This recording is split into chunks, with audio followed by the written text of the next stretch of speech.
old farm boy. He's walking around and he's going, war, war. And his mates say, what's the matter with you? He said, I got this bloody stivvy, he said. So they say, well, best thing to do is you're full of the joys of spring. Go into the barn and get 2 handfuls of nice warm cow shit and clamp it either side. He said, that'll do the trick. So he said, well, I think I'll do that. Anyway, he wanders off into the barn and drops his trousers and gets these 2 handfuls of cow shit. And just as he's about to do it, in walks the dairymaid. And she says, what are you doing? So he explains to her. So she said, nah, you don't want to do that. She drops her drawers, lifts her skirt up and says, you want to stick it up here? So he did, both handfuls.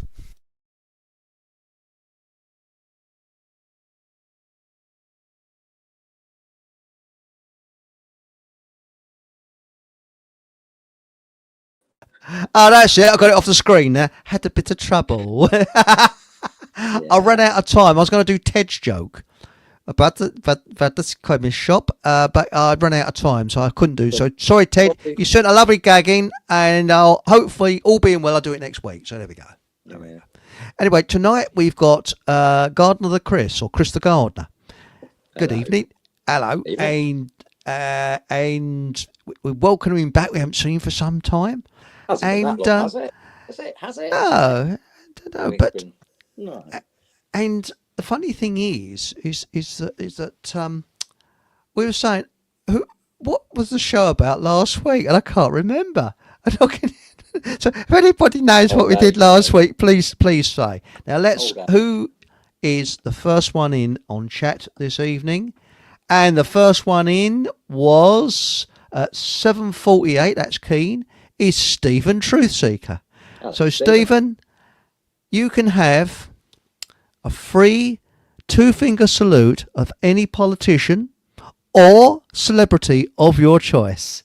So and a raspberry like that. So there we go. So any celebrity of your choice will be happy to oblige. And we've got Paul. Don't mention anything about. Yes, don't mention anything about buses, okay, whatever you do. But Hello, Paul. Hello, Paul. And we've got Paul Green. Paul Green. A lot of Pauls on here. There is too many, mate. It gets confusing. Well, I think we should change our name to Paul, and that'll be less confusing, won't it? You know. Bad enough with me and you crisscrossing, mate. I know, crisscross.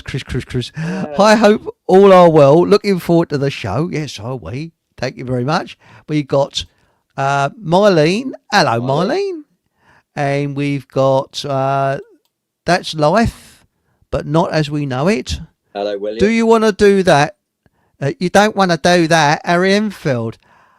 I know somebody is actually. He shouldn't do, William, but he does them anyway. Yes. And I remember there was somebody I knew that was like that. You didn't want to do that, did you? Someone you want to go. You know, and as one of your fans, Fot Bob's in a brown envelope in the post. So there we go. Through, yeah. Yes. Hello all, Paul Mohammed. Hello, Paul. Hey, we got Deb. Hello, Deb. Good evening, Chris and Eric and Chris. Please don't forget to hit the like button. Oh, bless you, and share this video. Enjoy the show, folks. Thanks, Deb. And Deb's coming back soon in a couple of weeks. Marvelous. So that's great, isn't it? So super duper. We look forward to that. And if you want to make a note in your diaries, between you and I, we won't let the audience know. So it'll just be between you and I. Deb's coming back on the 24th of March.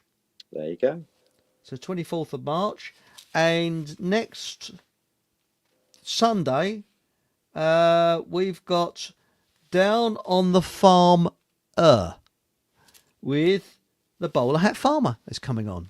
Marvellous. And a show called Down on the Farm, brackets, I think I've already edged my way into that one as well, haven't I, Chris? Yes, that's right. You've edged in. So Louise. Chris is on that as Louise, who's... Love back to you, my beauty.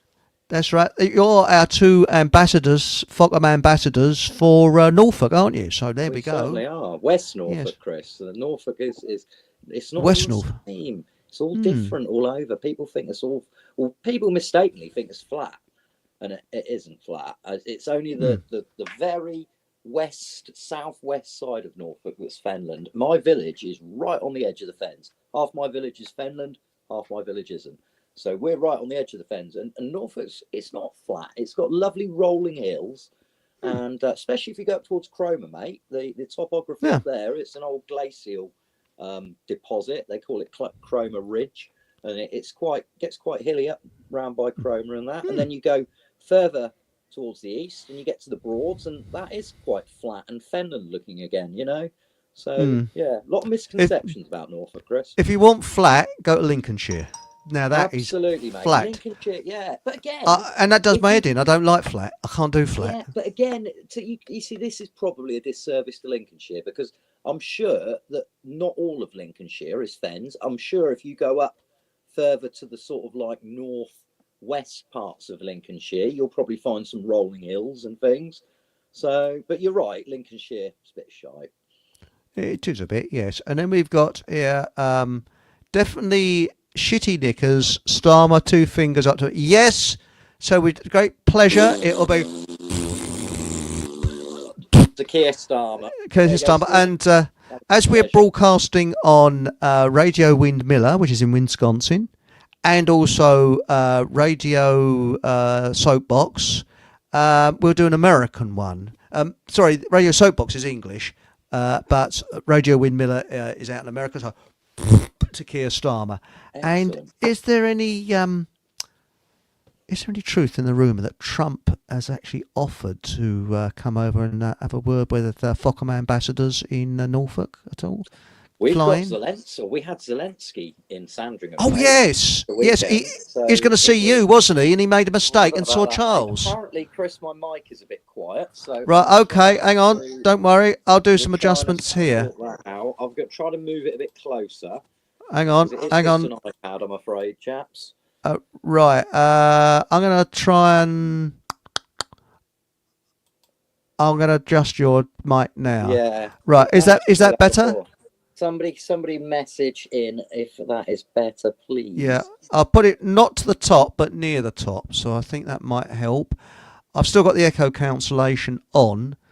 Right. If there's any problems, please tell us. Yeah. Thanks, mate. Thanks, Paul, for telling me. That's and brilliant. Jojo Gizmo, thank you as well. So yeah. Okay. Thank you. That's much appreciated. We've got Stig. Hello, Stig. Morning, Stig. As our friend. That's right, New Zealand ambassador for FOCOM. There we go. No, actually, what it was, Zelensky he was dressed for the gardening, wasn't he? He was going to help you out with the pruning the roses, and he ended up at Charlie's place. He just just managed to get his his plant snippers in his pocket in time, didn't he? You know, had a lot of Range Rovers with blacked out windows driving around the village, mate, all weekend. Really? Yeah. Well, I think Charlie Boy's sold his house to him, hasn't he? I think that's what he's done, you know. Most potentially, yeah. That'd be nice, wouldn't it? And hey, Deb, looking forward to so is everybody. We'd love to see Deb back. And you've got a fan in Siam. A fan in Siam. Yes, because John comments in Siam. He comments on my BitChute channel because when he comments on YouTube, it's like Russian roulette. Because I've done this before now. You've made a comment on YouTube, and you're halfway through the comment, and it goes YouTube. Even just press the button. I don't know, or you press it to show, and it doesn't. So right. YouTube do, I think, a sort of a strange censorship. So that's the reason why I get quite a few comments on BitChute. Sorry, I was just looking. Paul says it's a bit clearer now. Right, so I'll do it a little bit more, I think. Yeah, I'll shove it here. A little bit, maybe. I'll tweak it. Right, I've done the wrong setting. Oh, here we are. Right, edit mic settings. Right, I'm going to tweak it up a little bit. Right, I've tweaked it more. Okay, see where we're at. I think that's probably a bit better there. Okay. I'm sure somebody will tell us if it's not, Chris. That's right. Now, no one likes them flat. No, I agree with you there. That's nice as we know it. Thanks, Paul. That's great. And then we got Oh, it's Nathan. Hello, mate. How you going? Hello, Hello, Chris and Nathan. Chris and chat. Hello, Nathan. Nice to speak to you. Now, um, did anyone see that George Galloway, Piers I Morgan didn't, Stephen. No. interview?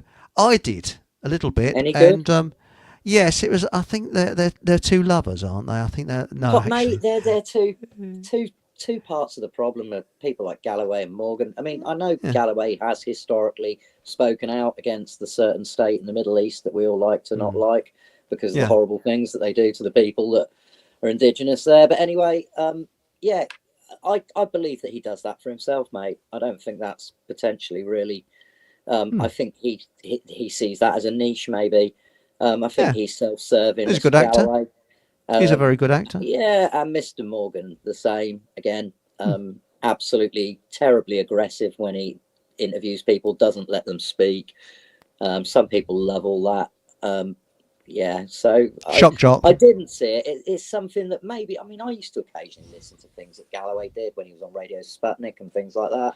And yeah, he says a lot of stuff that resonates, but at the same time, um, yeah, he's took an oath to the Queen, mate. For whatever he says, he went into the Houses of Parliament. As far as I'm concerned, he sold his soul when he done that. Anyone who's prepared to go in there and take an oath of allegiance to some privileged knobhead family that are only there because they were born um, beneath the right people. It's ridiculous. Having hereditary rulers, monarchs, whatever, is as ridiculous as having a hereditary plumber or hereditary bricklayer or anything like that. You know, it's just Yeah. it's so archaic and ridiculous. And so yeah, there's my rant finished.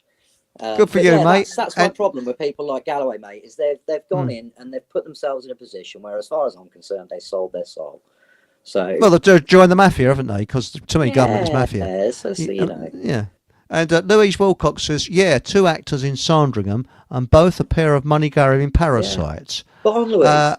Yeah, Spot on, mate. Mike is better. Thanks, Louise. Thanks everybody. Yeah, That's thank because you. Yeah, we don't know at this end. I mean, it's only when you're receiving it at the other end that when I know about it. And so absolutely.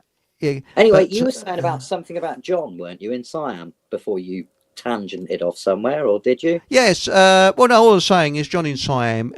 He used to comment on YouTube, but he had the same problem as I had. You'd be halfway through a comment and it'd disappear, or you'd press it to go on and it'd just disappear into Right. God knows where. And but you don't get that problem with BitChute so far. So he comments on BitChute. He's a great fan of you. So He's you a know, nice bloke, John, mate. I've read some of his very good comments, bloke. so Yeah, I'll say hello yeah, to John because he won't and comment Deb. live. But hello, John. And Deb and most of most of the guests we have on here. So hello, John. Hope Siam is weather is as good as it is Well, yeah, I hope it's better in than the it is UK. here, mate. Yeah, Well, you're where in the I'm in right the place, south John. anyway. Yeah. It's been bloody cold in the mornings, mate. It was lovely today, absolutely beautiful. Oh But yes. it was sharp first thing, mate. It was Oh, sharp this morning. it really was. I mean, I was actually in the garden all day today because I Good mean, for you, mate. my head looks like a bloody mutant boiled egg, doesn't it? I mean, so I get a bit of vitamin D, and I was thinking it's almost push bike weather, almost. You're getting there, Almost. mate. You're not far It's getting away. there. I think Yeah. I might give it a miss for this week. Wait a little bit It's later on in the cold. season. It is It is cold at the cold, moment, but it mate. was. But but it's I, been lovely today. oh, it's gorgeous. And I've been cutting down my fuchsias because this is time to cut the Yes, fuchsias. absolutely. And your And roses. roses and no, actually I didn't touch them. I've already trimmed them. And your And clematis, Chris. Your clematis is now's the time to yes, cut your I've done the clematis. clematis Yeah, and I done also mine at the weekend. lavender. I've been cutting the lavender back. Lavender, you see, I do lavender in autumn, mate. I always cut lavender back in autumn. When the I mean, it's good to leave it to the spring because you've got loads of seeds for the birds and there's the dried dead flowers. It's nice, but most customers want it cut back in the autumn. So I kind of do what I'm told. And I put We've my got bone lavender. meal. I put my Sorry, bone mate. meal down. Sorry, I No, chimed in. no, I was just going to say That's really, we've got some lovely Norfolk lavender because that's another thing Norfolk's famous for, mate, is lavender. that's right.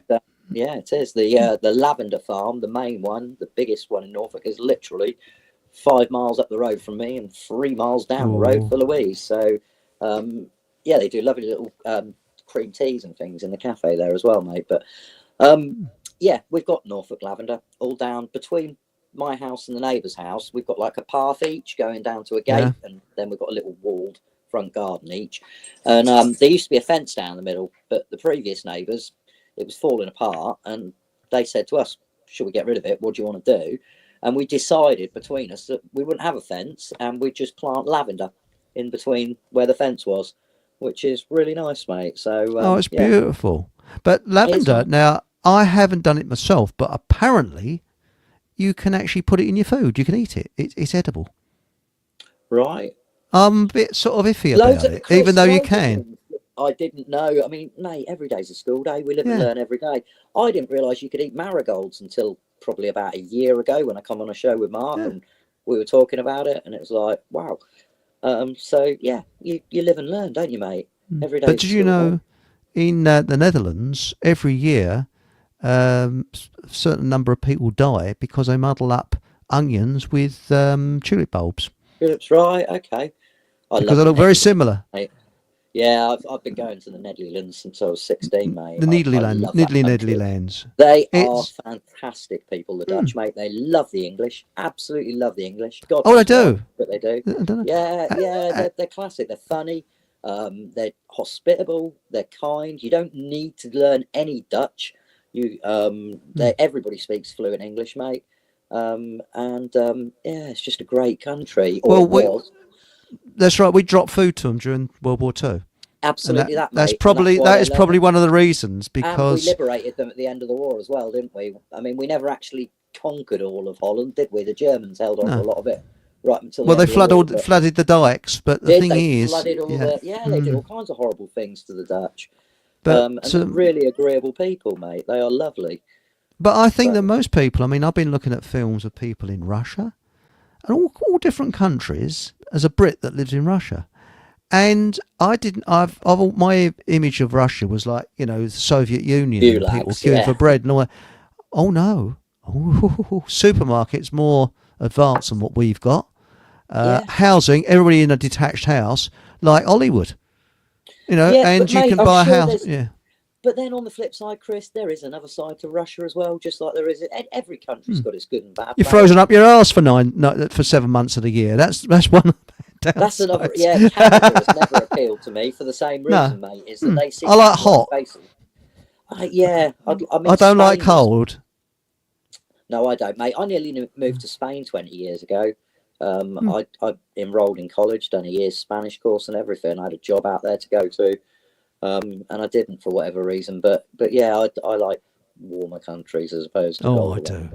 Can't stand bloody I cold. hate the winter, And the mate. I've had older I enough get, of it this year. I do. I do. Actually, Yeah, spring is my favourite time. yeah, It same here, really mate. is. Best season. But what I was going to say is we're going back to tonight's show, nuts. I'm just going to make a little. Oh, by the way, I uh, thought you were just describing the host and the guest, mate, when you well, timed that's that. it. This Starmut knows how to boil people's piss. Just I remember haven't though, met Stephen, if it one wasn't him, it'd person just who likes him. Have you met anybody mate. who likes But him? Chris, here's the thing: get too hung up on Starmer. If it wasn't him, mate, it'd just be another useful idiot. This is the Yeah. thing: it isn't Starmer. All the things that he's putting out there, they're not his ideas. They're No. not coming from him. He's nothing more than what Trump and Zelensky were doing the other night, mate. And that is they were acting, and they're both actors. Trump and Zelensky. I feel, Oh you yeah, know, yeah. I It's a just good part. And yeah, mate. It kind of like to quote Stephen. It kind of balls my piss though, mate, that people buy into it so much, and they think it's something real when I tell it you, quite clearly isn't. if you want a You good know? laugh, go into a supermarket where they've got the newspaper racks near the checkout, and I'll go to that. If there's not a big queue, I go to that checkout where the newspaper racks are. So as I'm staying there in the queue, I'm sort of looking along the headlines, and I call it children's time. I mean, Mm. some of that. I mean, who reads that crap? I mean, it's Well, just crap. yeah, guilty, mate. I have done in the past. I've bought Oh, papers. I can't pretend I haven't, mate. I remember when I was about 10 years old, reading my mum used to get the Sun. I remember reading it, and I remember my granddad looking over my shoulder, and he said to me, "There ain't no bloody truth in there. You don't want to bother with that." And he was right, but took me a right. few more years to realise it. But yeah, Well, I that's mean, right. mate, we're all guilty of being somewhere, aren't we? At some point, we've all done things that we perhaps now Well, wouldn't even ever think of doing. So, you know, well, many years ago, I worked on a project which was sort of like multidisciplinary. You see, so you had in one office, you had electrical engineers, designers, you had architects, you had structural engineers, you had the whole lot. And because when you designing a building, especially industrial or office buildings, you have to liaise with a lot of people. People don't mm, realise that part of design is liaising, and a lot of and I, it's good because normally they're in a different office, and you have to sort of liaise over the phone or you go for meetings. But it was all in the same office, and there was an electrical engineer there, and when he started, he was actually he was an he was a electrician, and he sort of built up, and then eventually got in, as a designer. And one day, I think it was one lunch hour, we got talking about what was going on and all that. And I've always been cynical of politicians, and he said something that really made me think. And do you remember when the unions had the big say in this country, and they were going hammer at tongs with the government and pre-Thatcher, this, you mean? yeah, pre-Thatcher. Mm, Now that's when he was doing his sort of apprenticeship and that, and he had to do some electrical work in a room next door to where the trade unions were actually liaising with the government, and right. he was overhearing what was going on. And he said it changed his view of all what you see on the news and everything. He said they Mm. were laughing and joking, saying what they're going to do for the weekend and how's your wife and all this. And then they worked out what they're going to say to the press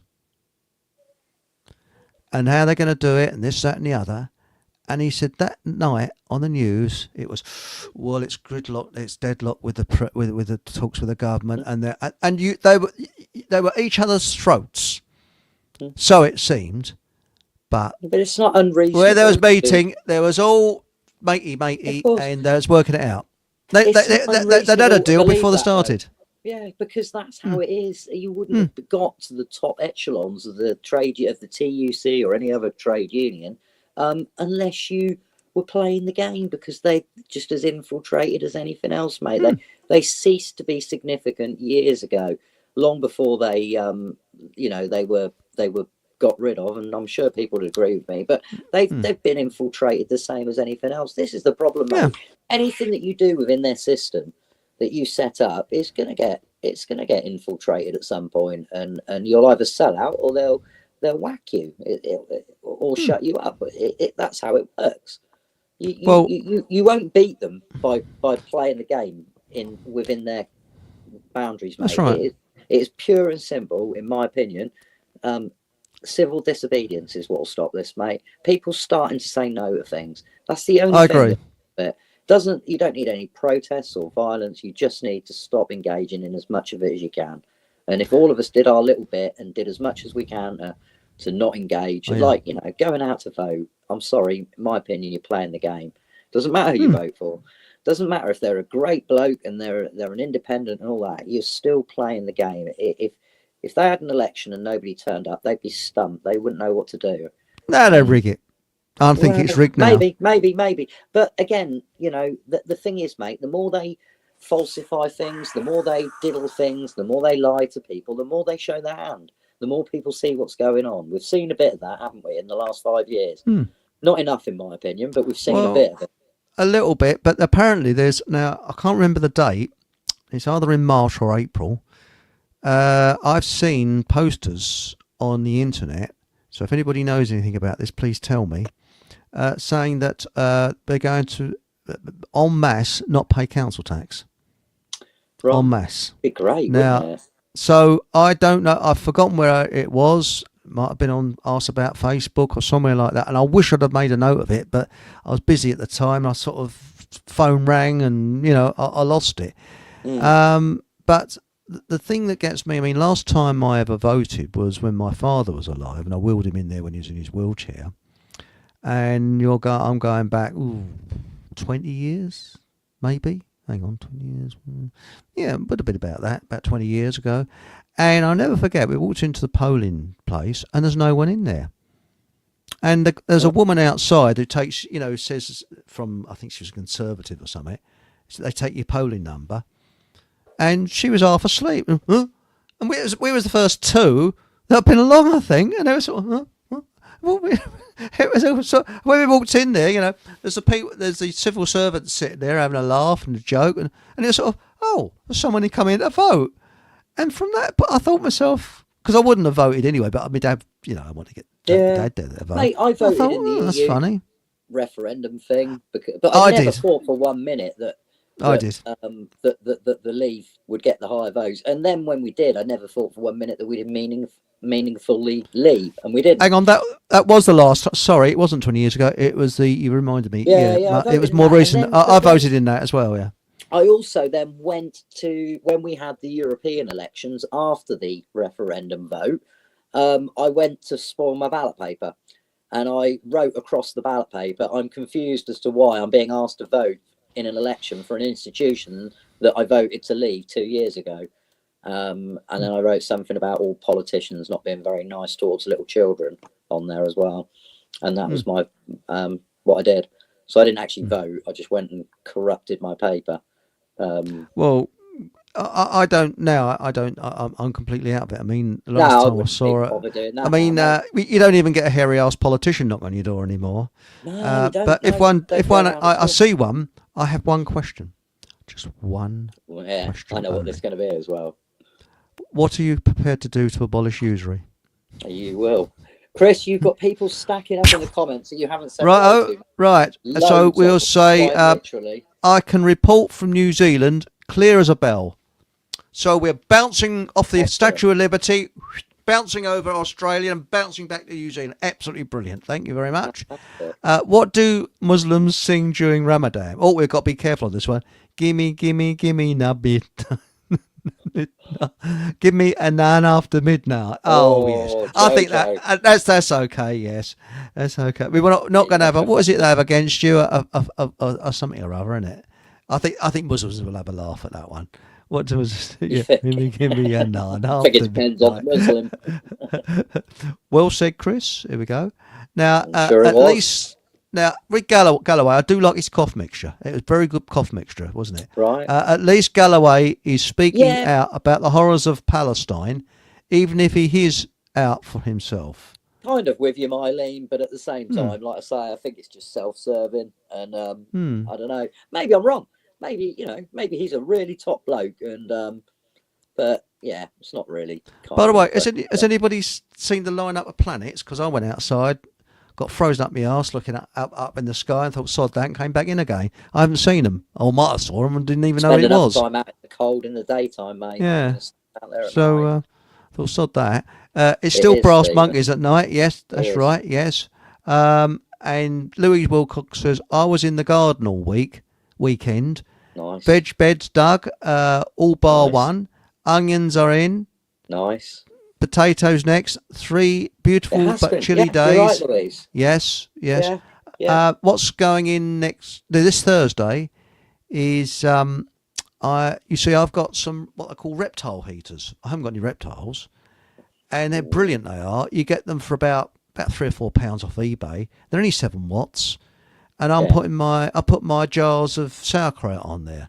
Well, the sauerkraut will be ready this Thursday, and then I'm going to put my little pots of tomatoes on there to keep them warm, to germinate, because it keeps them just over 70 degrees. It's too cold in the greenhouse. Yeah, the greenhouse will be too cold, mate. I've got sweet corn on the windowsill. I've got 3 different types of chilies, including one that's called Armageddon, and it's 1.3 million shoes on the chili hot rating. which I think is probably ridiculous, but there you go. And I've got Mm-hmm. some courgettes that I've started off, mate, and I'm going to stick some tomatoes in probably tomorrow. And I've done loads of flowers as well this year, mate. I've done some Really? straw flowers, cosmos. I've got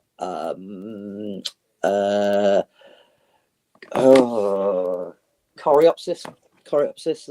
I've started off, mate. I've gone for it so far in the last couple of weeks. I've been banging out loads. So Excellent. Also, I put me what do they call it, bone meal down today, and my right. neighbour sort of looked up, and I was going to have me sort of black top on with a white thing like a vicar. Blah, blah, blah, blah, blah, as if I'm, you know, he was a nice bloke, whoever it was, you know, but he sprinkled the bone meal all over the place. Because one year I got a load of bone meal in my face because it was windy. But now I've got a personal question from Hatchie Hatchie. Is it time for Chris to get his chopper out? Eh? The That's for rally you. type That's not for are me. worth good money, ideal for a spring ride. Laugh out loud. I never had a chopper, mate. It was my Nor year. did I. I had a I never had one. I didn't like them. I striker. don't like them. No, I Oh, I didn't don't like know. them. They were pretty iconic. I would. Yeah. I mean, the thing is, they were late 70s, weren't they? And by Hmm. the time I was 5, 6, it was more BMXs and things like that. So, but a few friends had them that they'd been handed down from their older brothers, and I don't know. They were pretty. I mean, they were probably crap to ride, but they looked the nuts, mate, when you were a kid. Well, they hit you in the nuts if you fall off them Yeah, I because know, you've got mate. that And big hit that. thing in the I middle. know. And that gear Ah! stick and that great Hmm. big solid gear lever thing that Hmm. didn't really do anything, mate. Do you remember that in the Yeah. middle? Yes. Yeah, I hit my But nuts on that a few times.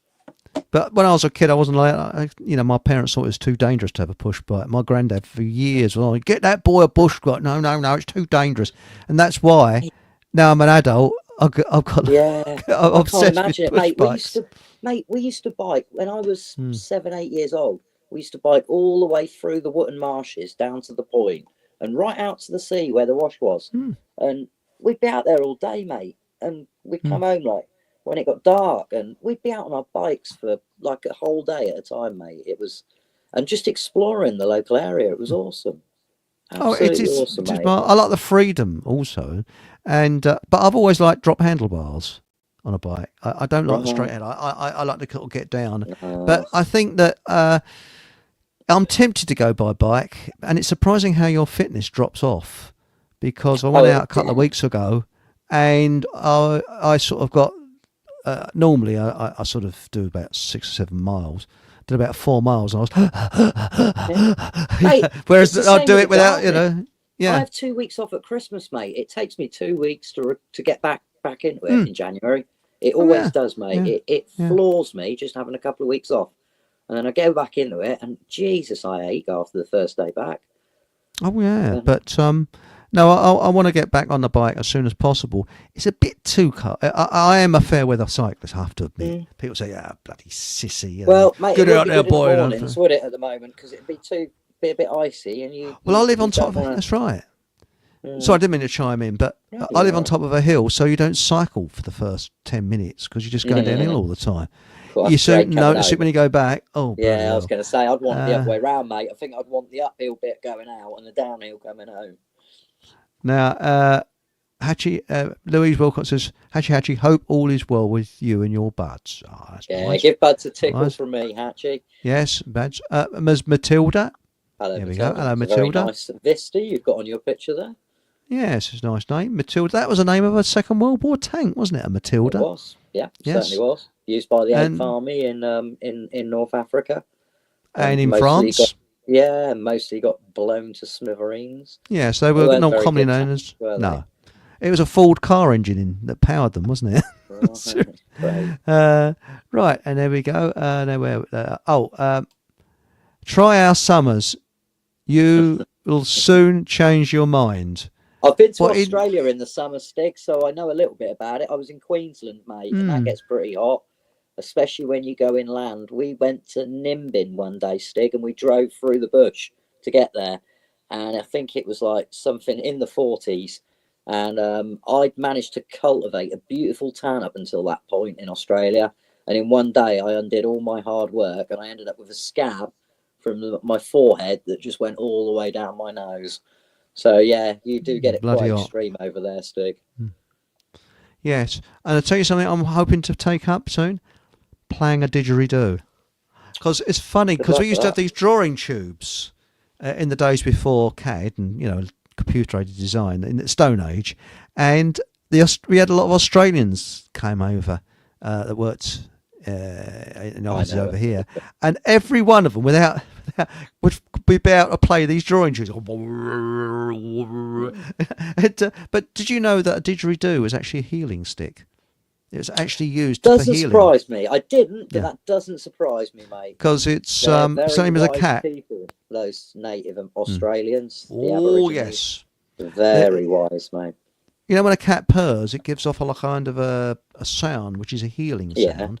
Well, it's right. similar with a didgeridoo, but Okay. you see women playing them, but only men played them, and it's a bit of an insult for a woman to play one in round the Aboriginal culture. Of course, Right. you don't want to Okay. insult them, and it was I believe it was the healers and the shaman that used first off, but.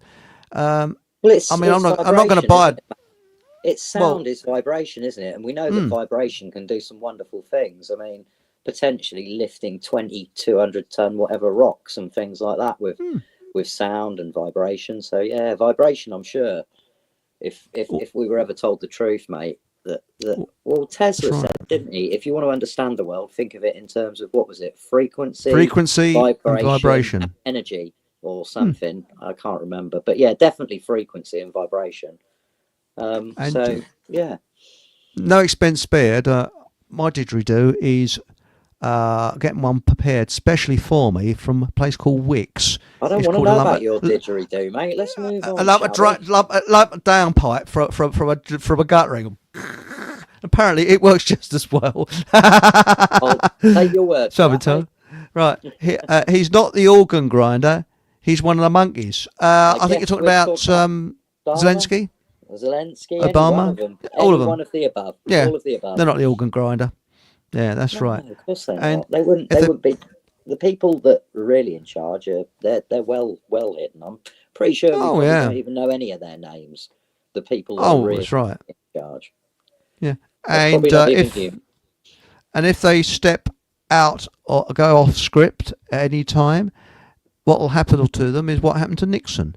Nixon brought an end to the Vietnam War when it shouldn't have been ended. They wanted it to go on. It was called a sustainable war, and he ended Right. it, and he paid the price. Watergate. Yeah. David So Bellamy. yeah, yeah. Yeah. Now, 100%, Krista Gardner. It doesn't matter which actor has the lead role. It's a puppet master that needs taking out. Yeah. I'd Spot agree with that. right on. But Yes. you know, you're probably never going to find out who those people are. Right. Jojo Gizmo says, in January, I ate some what? Thule? Tulips, maybe. Tulips? Tulips from Probably not a great thing. But Amsterdam. the Dutch ate them, didn't they, in the war when Hmm. they ran out of Yeah. food? They started eating tulip bulbs. So, Right. ugh. Right. As a very personal question that I think it's an intimate question here. Has Chris, the gardener, got an Anderson shelter up his allotment? Do you know what? Actually, I haven't even got an allotment yet, but I will be getting one soon. They've got them available again on the patch at the end of the road, and I've got the number on my phone. I'm going to ring him and sort one out. I'd love an Anderson shelter on my allotment. Actually, my dad's wife's mother, my auntie Marge, God rest her soul, she was beautiful. She used to take me to all these rough parts of Liverpool when I was a kid. Mm-hmm. Yeah, proper rough parts of Liverpool. She lived in a place called Hale Wood. Google it. But anyway, she had an Anderson shelter at the bottom of the garden that she turned into a shed, and I used to love it. The two bits of the corrugated iron, Chris, that fit together. I know. Yeah, so loads of people used them as sheds after the war, didn't they? Well, we had one when I was Catchy, a if you kid. want to donate me one, I'd love it, mate. I really want one. And well, we You had a had one, shelter yeah? where the corrugated iron had been taken off Mm. when I was a kid. The house I was born in, actually, and my dad turned it into a fish pond. They had goldfish in there. Yeah. Yeah, Because a filled it lot of with them were water. sealed, weren't they, with pitch, and that stopped the water coming through. Yeah, I think you dug a hole next to it to stop the water Right. getting in. Okay. But my mother said it was terrible because when you're down in the shelter, the dog went down with her, and because when she was a teenager during the war, and Right. the dog used to have the farts because he was so nervous. And she said the stench after Nice. a while was awful. But when she met my dad, they used to chance it in the house. They didn't bother going down the shelter. They used to just stay in the house. Mhm. And because he'd been up to his neck in muck and bullets, so a Yeah. bombing raid was nothing to him by then, you know. But she did say that when the Doodlebuzz came over, people used to pray, carry on, get that engine carry on, because when the engine Yeah. stopped, If you, yeah. As long as you and can hear one the day engine, you're all right. she was coming home from work, and this was lunchtime, and a doodlebug came over and stopped over her parents' house, and it dropped, and a massive explosion, and she thought, Mm. that's my family gone. And luckily, well, some other poor sod had got it. It blew all the windows out. It was close to her parents' house, but their parents were okay. I think they had a one-ton warhead, didn't they, Chris? The I V1s. don't know. I don't know. That sounds like a lot for a little thing like a V1. Maybe I've got that wrong. Maybe it was the V2.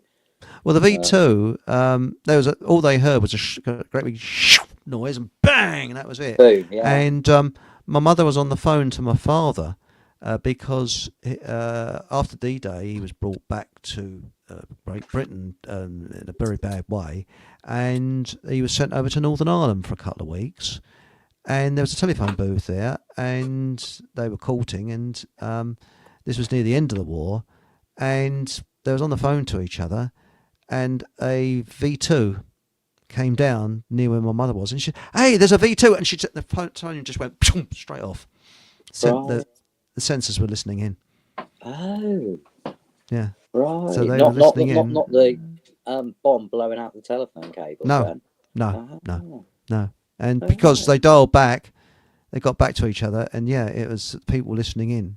And but that was the end of the war. It made the bugger all difference, wasn't it? I mean, that's the thing. But yeah. Oh, there's loads of things like that. But and the other one she said was that when they came bombing, they count to 6 because I think it's the Heinz carried groups of 6, and they go. You hear the bombs coming towards you. Go 1, 2. That's right. They used to count them, didn't they? Yeah. I mean, luckily it go the other side, you know. Yeah. I think you should read that one out, Chris. It made me laugh. What's that one? Oh, it's a classic. In January, I ate some daffodil bulbs thinking they were onions. The doctor sent me to hospital, and he said, "Don't worry, you'll be out in the spring." Good. I've not heard that before. I like that. That's blooming marvellous, isn't it? So there we go. Yeah. But my cousin ate the tops of daffodils. He was Right. a bit strange, he was, yes. The muntjac won't touch them, thankfully, mate, because they're too bitter. And the same with the snowdrops, but they'll eat anything else. Oh, yes. They hammer people's tulips. Now, non-compliance, I agree with you, Marlene. Yeah, concur. Matilda said the privacy bill passed ensured security for your freedom. Oh, yeah. Yes, sure it did. And this is like all those other bills. Ricardo. Hello, Ricardo. Ricardo. The onions are still in charge in the UK. Unions, Chris. The unions. Onions. Sorry. I haven't been right since my wig came back from the dry cleaners. I'm sorry about that. So the unions are still in charge in the UK. They have more powers in the offices of the government. Well, civil servants pull more strings than politicians, mate. This is why. Why do you need government? This is why we should have a fully accountable civil service. No. And if they're crap, just get rid of the bloody lot of them, Chris. Just get rid of them all, mate. But if they're crap, but the trouble is, I think Danny Kaye summed it up. He said people individually are fine. It's when they get into groups there's problems. He's right. It's spot on. Because possibly. We got this idea that we should look to a leader. Why? And in Poland, they had a couple of years without government.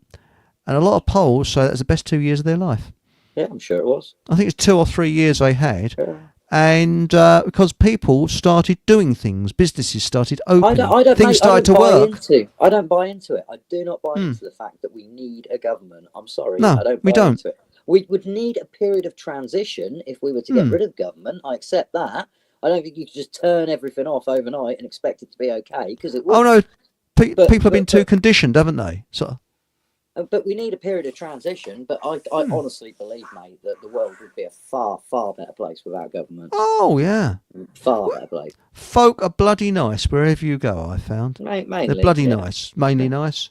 Now cameras in smoke alarms. This is Matilda. Health and safety building regulations says all new properties have smoke alarms. Well, my bloody smoke alarm kept going off all the sodding time. So sod that.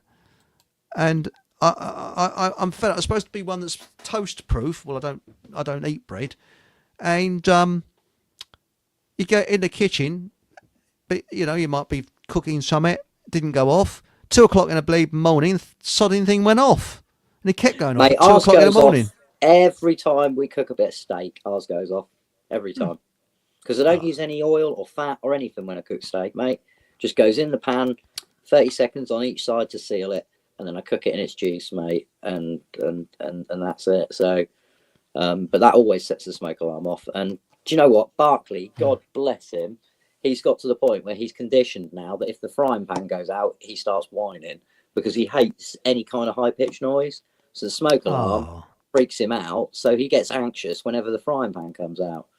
So shall we say hello, Barclay, before anyone else joins us on here, mate? Yes. Let's see if Barclay's up for coming in. Barclay, the wonder dog, who is the Chancellor of the Embassy of Fockham, isn't he? Give him any responsibility, Chris. Barks. Well, I suppose he's more knowledgeable than Rachel, the girl from the accounts, who's now the. What's it? Hello, Barclay. Hello. Greetings. Hey, good boy. You are, aren't you? Yes. You're going to say hello to your public. No, hello. No, he's not. Cooey, Bartley, Ooey. Oh, and now is he the old age pensioner or is he the young one? He's the youngest. He's the youngest, mate. You good boy? Kiss. Good boy. Come on then. Oh, there we go. Good boy. Right, it's like the blind man. He's the youngest, mate. Sorry about that. Well, do you hear about the blind man? His guide dog cocked his leg up his trousers. Right. And the fellow goes over to him and says, "Excuse me," he says, "Do you know your guide dog's just pissed up your trousers?" He says, "Oh, has he?" Puts his hand in his pocket, gives the dog a lump sugar. He said, "Sorry, he's just pissed up your trousers." And you give him a lump sugar. He said, "Yeah, that's so I can find his head where his head is, so I can kick him in the ghoulies." Sorry. That's terrible. That's awful. Sorry, that is an awful one. Yes. But no, he's the young one, mate. Wiz is the old one, who I can't believe Wiz is still with us. She was 16, mate, on the 12th of Feb or thereabouts. Wow. Yeah, I can't believe Wiz is still here, mate. She's a poor old thing, but we've been like, she still goes out. We take her just up to the allotments at the end of the road, mate. We just take her around the allotments so she gets a sniff and that. And that's normally enough for her. But on Sunday, we thought we'd see if we could take her a bit further, and she ended up out for about 25 minutes, mate. We did a full loop of the block and back home. I mean, she was knackered when we got home, but she's been out again today, mate, and she's been fine. Yeah, I'm astounded, mate. It isn't going to be long. She's 16 and she's getting old, and she's having a good innings. Been, but she's done can really you imagine when dogs greet each other? And we know how dogs greet each other. Wouldn't it be funny if politicians did exactly the same? So you'd have Trump standing there, have Zelensky sniffing around his bum, and he's hysterical, wouldn't it? Maybe they do in private. Maybe they, yes. That's what And now it says here, sounds like a normal day in Parliament. How often would the camera scan the Houses of Parliament and some politician is there snoring and dribbling on someone's shoulder? Yeah, that's right. Especially in the House of Lords. I mean, when they first televised the House of Lords, that was the first thing that they noticed, was that there were people that just slept. And they get like £300 a day as well for turning up, the bastards. I think it's 5, isn't it? No, it's not 3. I think it's it might be now. I don't know. But I heard one. I used to listen to late night phone-ins years ago. I don't now. I don't bother to have a radio. Do you know? I haven't listened. The only time I listen to my radio is in my car. And that's very briefly, and that's Classic FM, and that's all I listen to. Yeah, if the news and adverts come on, I just turn it off or turn it low and then switch it on again. And it's not news; it's bullshit time. But and this elderly lady phoned in, and she was a secretary in the House of Commons, and she said they're like children. They go they have stroppy sessions. If they go for a fact finding mission somewhere, and the other party's they think has got a better hotel than them, they throw a strop. But she said it's most of them are drunk. She said you go there in the day, and she said because the drink is so cheap there, and they're sort of sleeping it off. It's no secret that Churchill was a fucking, sorry, pardon my French, was a pisshead, mate. He was an alcoholic. He started drinking first thing in the morning, mate, and he drank throughout the course of the day, sorts as well. And that's why actors did some of his speeches, and the Canadian Prime Minister who met him called him a drunken bum. That was in his diary. Yeah, horrible. And he's on the toilet when Eisenhower came to see him. Probably. And he used to. I used to revere him, mate. I used to think he was the most wonderful thing in the world, Winston Churchill, when I was younger. Vile specimen. Yeah, mate. Completely changed that opinion over time. But yeah, I mean, that's the thing people do. People still think that he was the most, incredible thing to ever happen to this country. But not so much. Who got the contract for making the smoke alarms? I don't know, Matilda. Was it a country in the Middle East that we like to not like? Was it that? I don't know. Well, I picked hold of some avocados when I last went to the supermarket, which was Friday. Avocados. Hey, I do like avocado. Well, it's not that. It's got plenty of antioxidants and things in them. And I have it with a lemon. And it says produce of a country we're not allowed to criticise. So that went straight back in the rack. I don't buy anything from there. No, me neither, mate. Not at all. No, not at all. There is a total fucking ban of any materials from that country. No, I won't buy anything, mate, if it comes from that country. No. Not at all. And this is Paul. He said, I haven't voted for years. Good man, Paul. You're not part of the problem then. I do like your fancy dress costume in that picture there. Do you know, it's bloody good, isn't it? It looks just like a bus. Amazing, Leave Paul that alone, Chris. Stop picking on Paul. Who did the government make a deal with? Lots of people, Matilda. Not us. I have not signed anything at all to say that the government should rule me or have any details. I mean, I do not believe in driving licences. I don't believe... I think with qualifications, they are the biggest ridiculous thing ever. It's just a memory test. It should be a person goes through a course like they used to do, and if they're shit, they'll fall off the course as time goes on. And it's only the good ones that will get through it. Really, it's like if you wanted to be an engineer in the Victorian times, you didn't have to need qualifications. You just started off. I don't know, emptying the swarf off the lathes, and you gradually work your way up, and that's it. Yeah. The EU referendum, the only time I ever voted in black pen, never before and never again. Now I know that X means I'm a dumbass. Even more reason not to do it. Yes, I'd agree, Louise. I totally agree with that. I think it is a stupid thing to do because it's just playing into their hands, because they're never going to let anybody get in that's not going to play the game. That's right. So what have you got to achieve by... I mean, can anybody ever remember a time, a period where, a government went and afterwards we were, oh, God, they were brilliant. I wish we had them back. It's never like that, is it? They make a load of promises, say you a load of shit, and then you vote for them, they get in, and they do the complete opposite.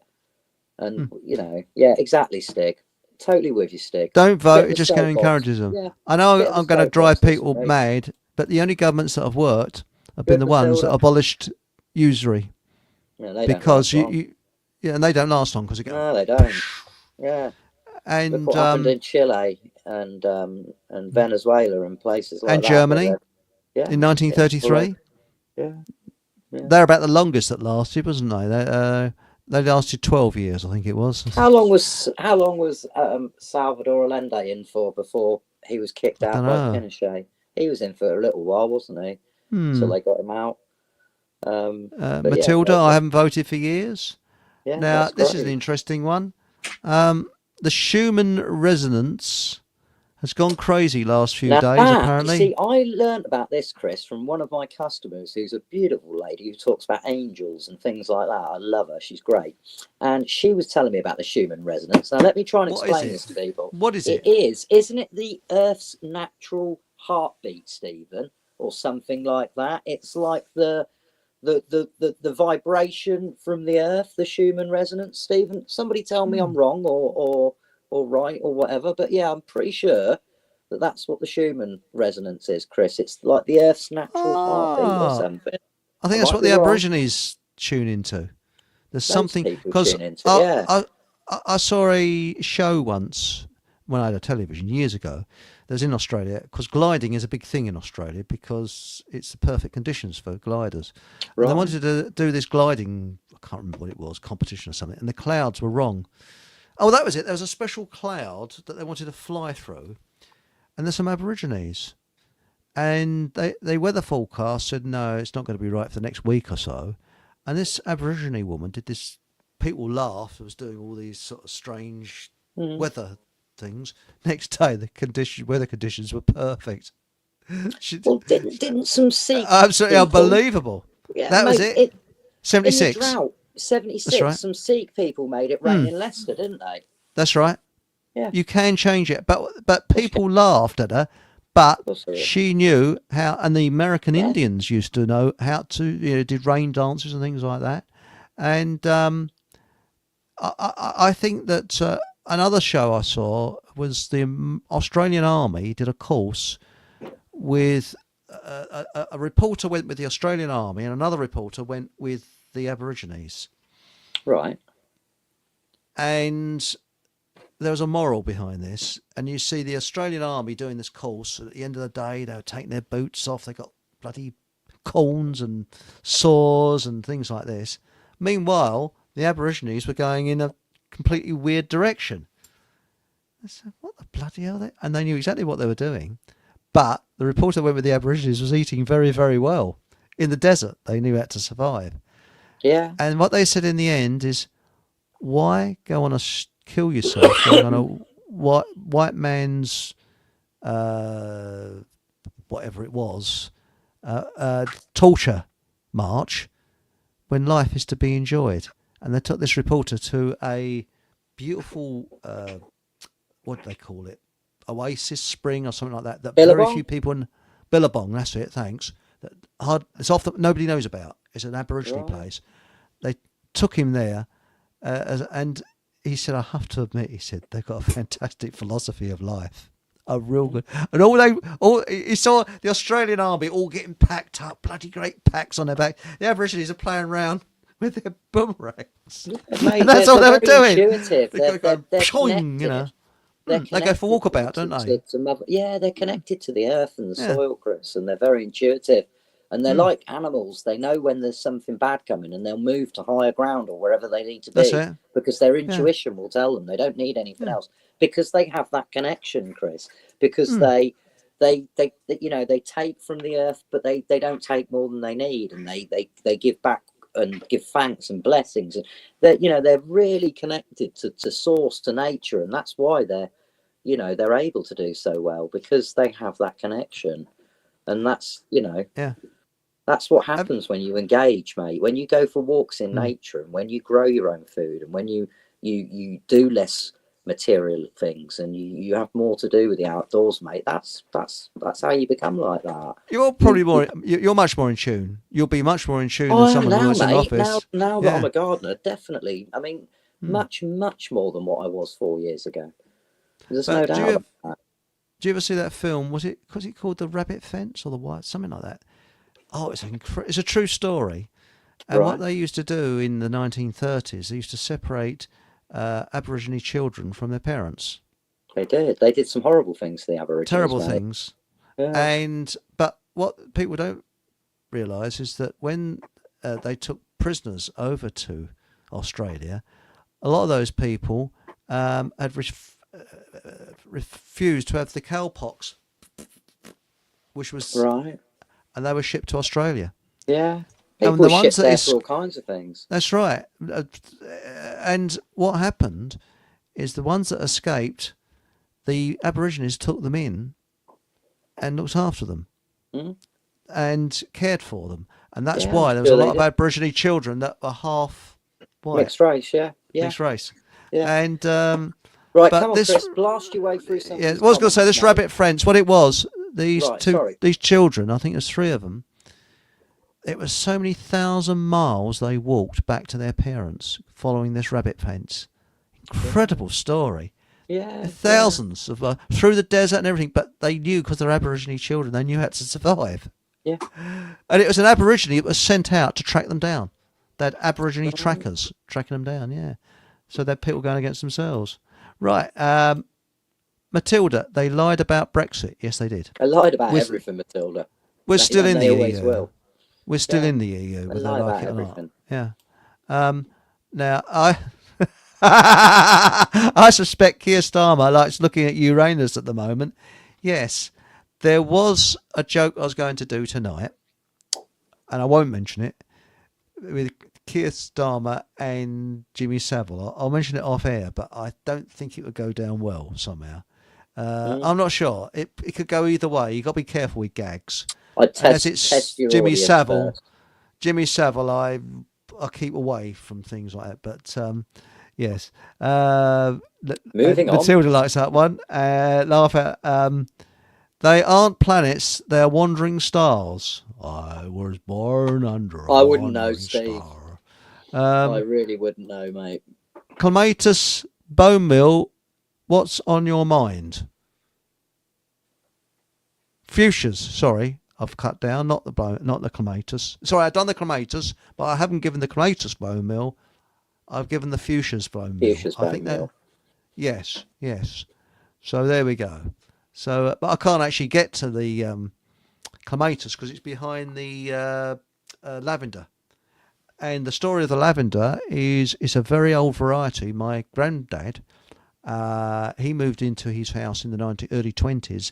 And his house was built in 1840 something, 48, something like that. Right. And it's over 100 years old. I mean, it's bulletproof, this stuff. It'll survive anything. It's beautiful. Right. And the smell is the old-fashioned smell, lavender. And I'll give them cuttings out, loads of cuttings out of it, because I want it to survive. I want it to carry on. Yeah, and my mother took cuttings of it and moved and planted it in the house where I was born. And I've got cuttings and so on, you know. Yes. Now, it says here, all in alignment though, Steve. Yes. Now, we are all where we are meant to be. You're correct, I think yes? you're probably right, Matilda, yeah. Now, it says, get a decent tank slapper on a chopper. Okay? Tank slapper. I think, yeah, I'm not sure what a tank slapper is. I think chopper's still referring to the bike. Elaborate, Stig. Isn't that a little motor? Electric motor? Yeah. The new rally choppers cost £1,000 now. Yeah, I saw they'd relaunched them. Yeah. I think I had a Tomahawk in the 1970s. Is that bike or actual Tomahawk itself? No, that was a bike. I think I remember a Tomahawk, yeah. Now, Stephen, truth, the Schumann has been nuts. Is it really? This is Malay. Apparently. Didgeridoos are hard to play. Yes, you have to go. You have to with your lips, haven't you? And you got to breathe in through your nose. It's not easy. It really isn't.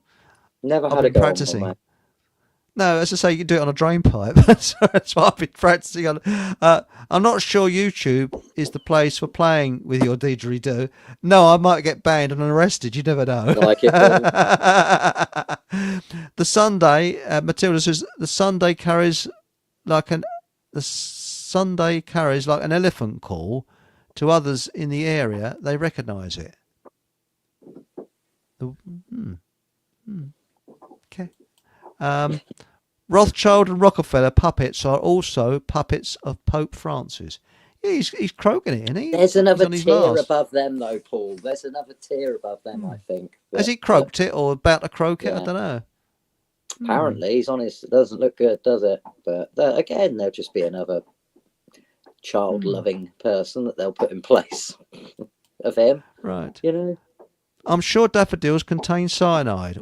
Oh, like a daffodil, don't they? Yes. A lot of Well, I plants are know that. poisonous if you eat them, but Yeah, but apple pips and lemon pips contain cyanide, but it's of a dose, it's a well, quantity that is isn't that why they stopped apricot seeds from being? Didn't that have something to no. do with cyanide? That's Some B17, child, isn't it? I don't know. I thought No. some child ate a load of apricot seeds or something, and that was how they tried to get them off the market. No, it's to get them off the market because they are a cure for Yeah, I know, something I can't I mention know. Yeah, I know on what they are, YouTube. mate. I know Hmm. what they are, but yeah, I think that was the story that they used. Hmm. Some child died from eating them because they got cyanide poisoning because they ate too many or Well, something. I chew the pips from lemons regularly, and I had a word with Hmm. Miles about it. He said, "Yeah, it's perfectly okay." And they got Yeah, well, cyanide in. got to do anyhow. Right. So there we go. Yeah. Louise Wilcox, we'd be better off with the onions in charge. The vegetables are running the country anyway. Very true. It's a bit like the old tramp, sort of walking along, and Keir Starmer's walking around, and he's going, "Hello, everybody. This chap's, I haven't eaten for 3 days. You really must force yourself, you know." And then carries on to the next one. No, sorry, it's a terrible one, isn't it? Like Now, that, mate. That was yeah. Well, well, he's cut. He's trying to go for pensioners, isn't he? He's killing pensioners. Um, right.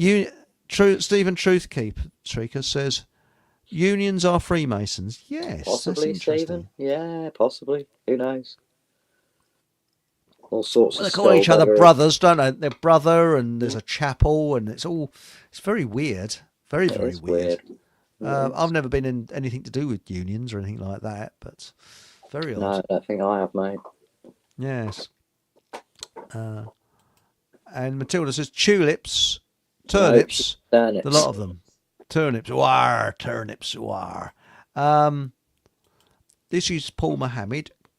Govern is to control, and mental is the mind. Who in their right mind would trust mind control? I agree with you. Mm, But we're supposed to look up to these people. Just look at them.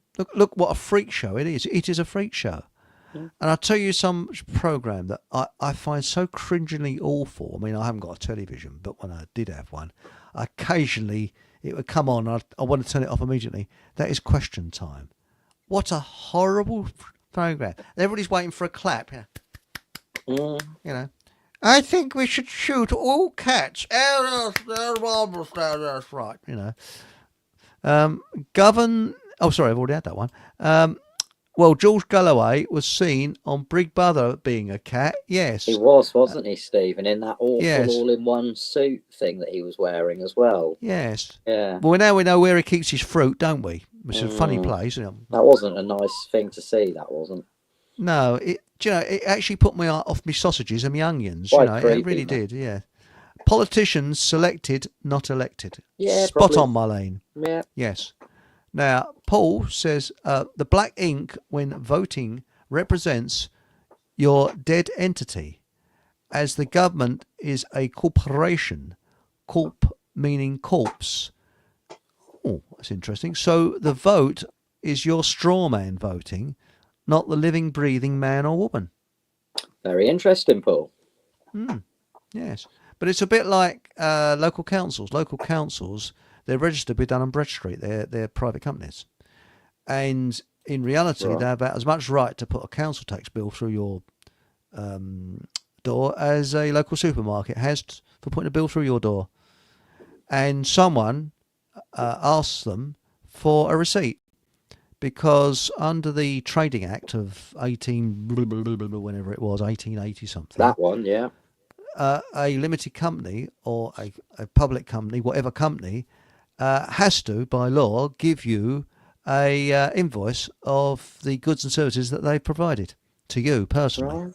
which is really. So they can't do it. And they go on about the change in the law in 1996 or something, but there's nothing in that law that says that actually makes the Trading Act null and void. It doesn't.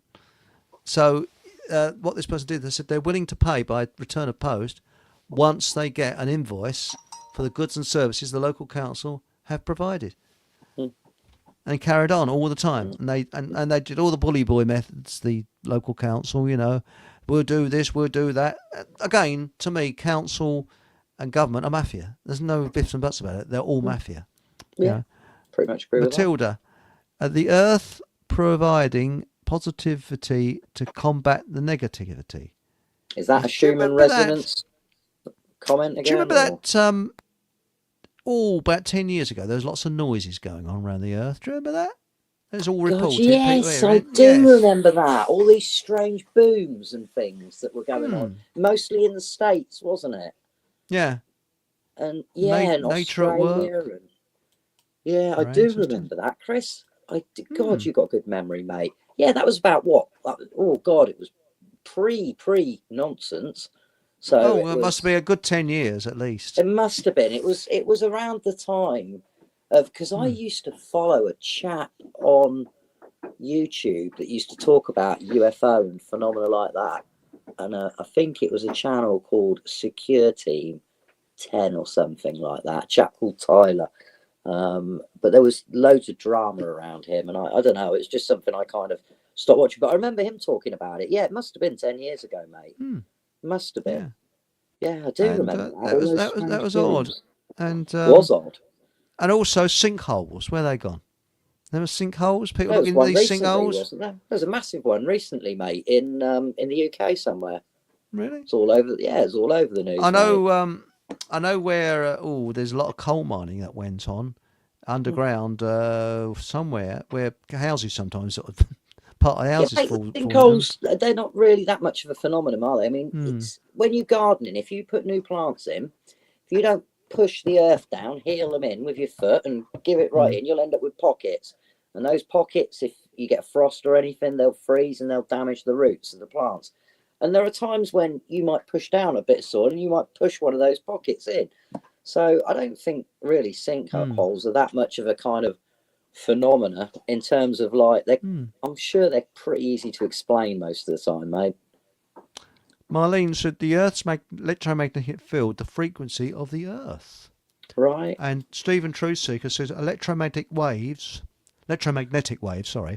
frequency, Earth heartbeat. Yes. Oh, I was kind of right then, yeah. Because I believe that oil is like the blood of the Earth. Right. And it's carbon. This idea there's a shortage. Apparently it's just, so I've read, it's the second most common liquid on the Earth. Yeah, first is water and the second is oil. Into fossil fuels, mate. I don't buy into no. that. Oh, no. We would have run out in 1946 if it was sort of rotting trees and Fido and whatever. Yeah. Just have a load of bollocks that they've told us. Yes. Now, it says, I agree, Steve. That's what I understand. The planets are too. What's that? Steve made a comment earlier about the planets being, I can't remember what, stars, moving stars or something. I can't remember, but yeah. Oh, that was it. Yes, moving stars. I thought I saw, this is Jojo Gizmo, I thought I saw Michael J. Fox in the florist today, but I can't be sure it was him. He had his back to the fuchsias. Oh! Yeah. By the way, talking about famous people, it's very strange what's happened to that. Who's that actor where him and his missus have been found Gene dead? Hackman. Gene Hackman, yeah, he's quite a good actor. Apparently, he's not very nice to work with. He's quite a serious. Right. A lot of them aren't they? Took his subject seriously, But I enjoyed him in Unforgiven, mate. I like that was a good film that I remember going to the cinema and seeing. What was that one in Paris? It's early 70s. You see it on you used to see it on television a lot. It was filmed in France. I can't think of the name. Can't think of it. But don't know, mate. He's done some crap films as well. March or Die was a crap film that he did. Thank you, driver, for getting me here. The Hereditous Get Folks. You'll be an inspector, I have no fear. Very poetic, Hereditous. Yes. What's this? Marlene says Orsini family. Not sure. Possibly. And the Rodneys are queuing up, God forbid. Or just get fucked, yes. And And Truth Seeker said, "Stop eating daffodils, people." Yes, I've never even started. I would never go near a No. daffodil. Very nice. I'll tell you what is happening now. A load of little crocuses have been planted on a roundabout near where I live, and it's there's not many cars. It's like a sort of a lane, and there's a roundabout, and then it carries on. Beautiful, absolutely Crocuses are lovely, mate. gorgeous. Oh, they're I've got some fantastic. lovely crocuses out in the garden at the moment. Oh, they're coming up. Um, Yes. oh, mate, we've got all sorts. We've got tulips that are coming up. We've got Sandra. right. Jess just showed me a picture of Oh, Jess. King. Hello, how are you? I mustn't grumble. Hope you're okay. Yeah, Greetings. Thank Yeah, you. Nice yeah. to see Hello. you. Yeah. Nice to see you. To see you. it. Nice. You. Yeah. Well.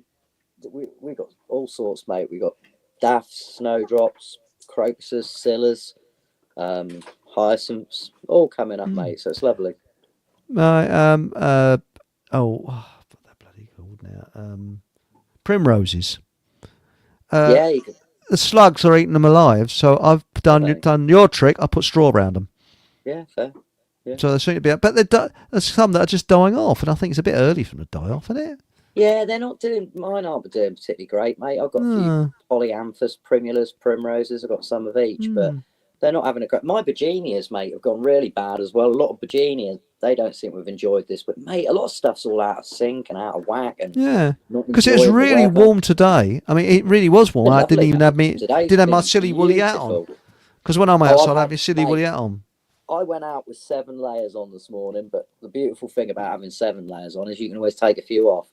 So I was down to about 4 by the time I finished today, but it has been cold.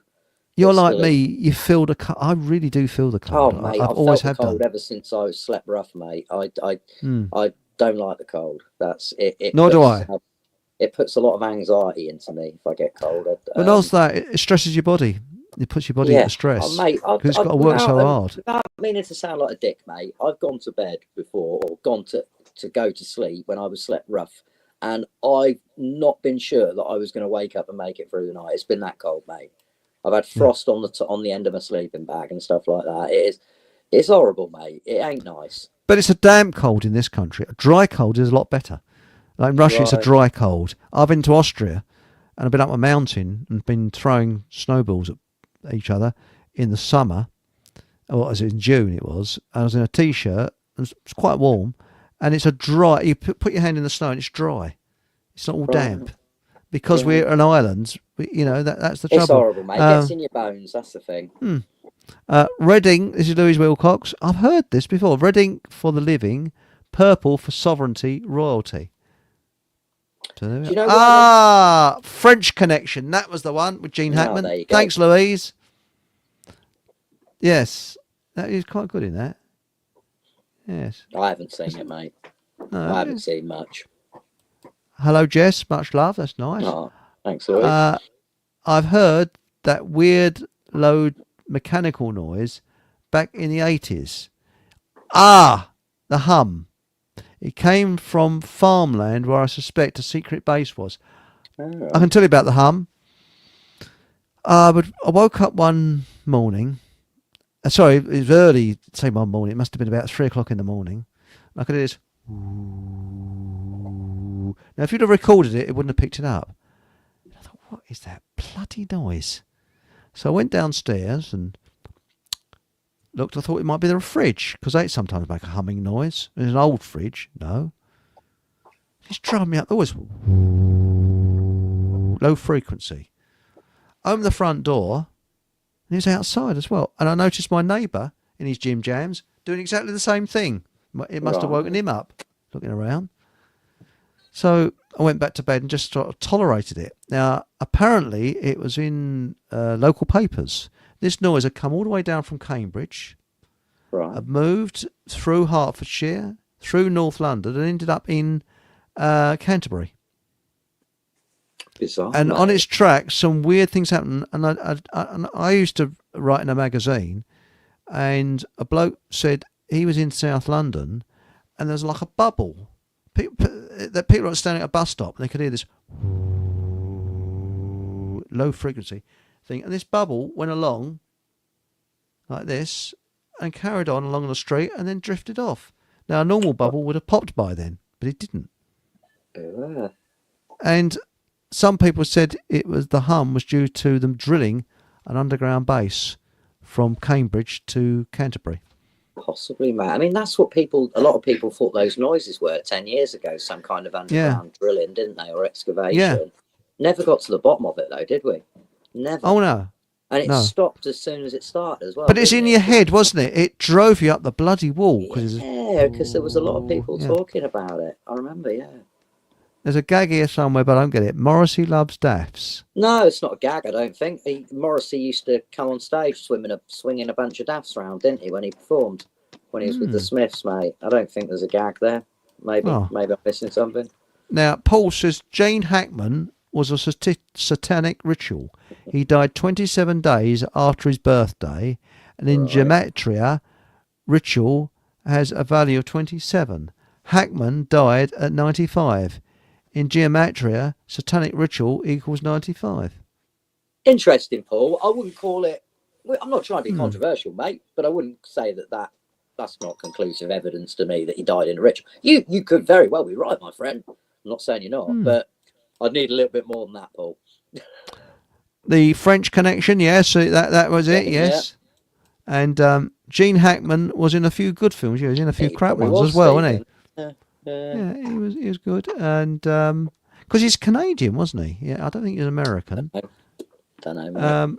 Now we got here. Hang on, let's move that out of the way. We got here. Now, the news article said that about decomposition, which has a value of 67. Human sacrifice and blood sacrifice both have values of 67. It also mentioned mummification, which has a value of 65 and 79. Right. I wouldn't know. Like I said, it's interesting, Paul, but to me, I'd need to see something a bit more. But yeah, you could be right, mate. I don't know. I'm prepared to admit I'm wrong about a lot of things.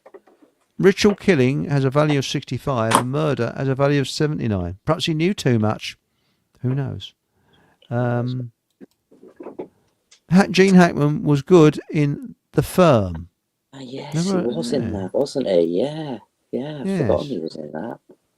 And Gene Hackman was going to out some Epstein friends, apparently. Maybe, who knows, Paul? Dan. Maybe. Yeah. Well, he was getting on a bit, wasn't he? 95. 95, weren't he? But it's odd that his missus was dead as well. She was about 30 years younger than him, weren't she? She was 65. Yeah. Yeah. So that is 30 years, isn't it? Yeah. Yeah. But yeah, shit. Odd that they were both found brown bread. Yeah, odd that, isn't it? And I like Gene in Enemy of the State. I think I might have watched that once or twice, yeah. And Paul, he's come out with a good net. Any celebrity sells their soul for fame and fortune.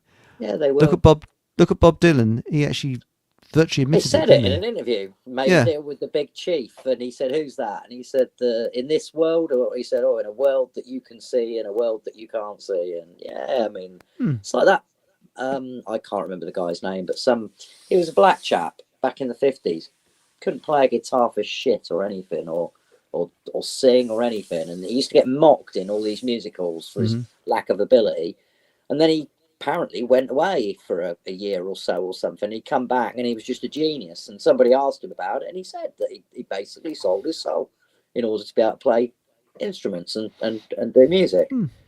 And yeah, it's been going on, hasn't it, forever and a day. Well, look at who was that chap? Who's a famous harmonica player, Larry Adler. He couldn't stand Bob Dylan. He said he can't play the harmonica. He just can't play it, and he couldn't, because I mean, the only best one he ever did was that thing where he's holding up all the characters. But when you look at, you think the amount of talentless people that are famous, talentless. A lot more these days, mate. Well, there's quite a few I can think of. At the moment, isn't there? The two women. I won't say the names, but they're basically competing with each other for attention who can be the biggest slag on the internet.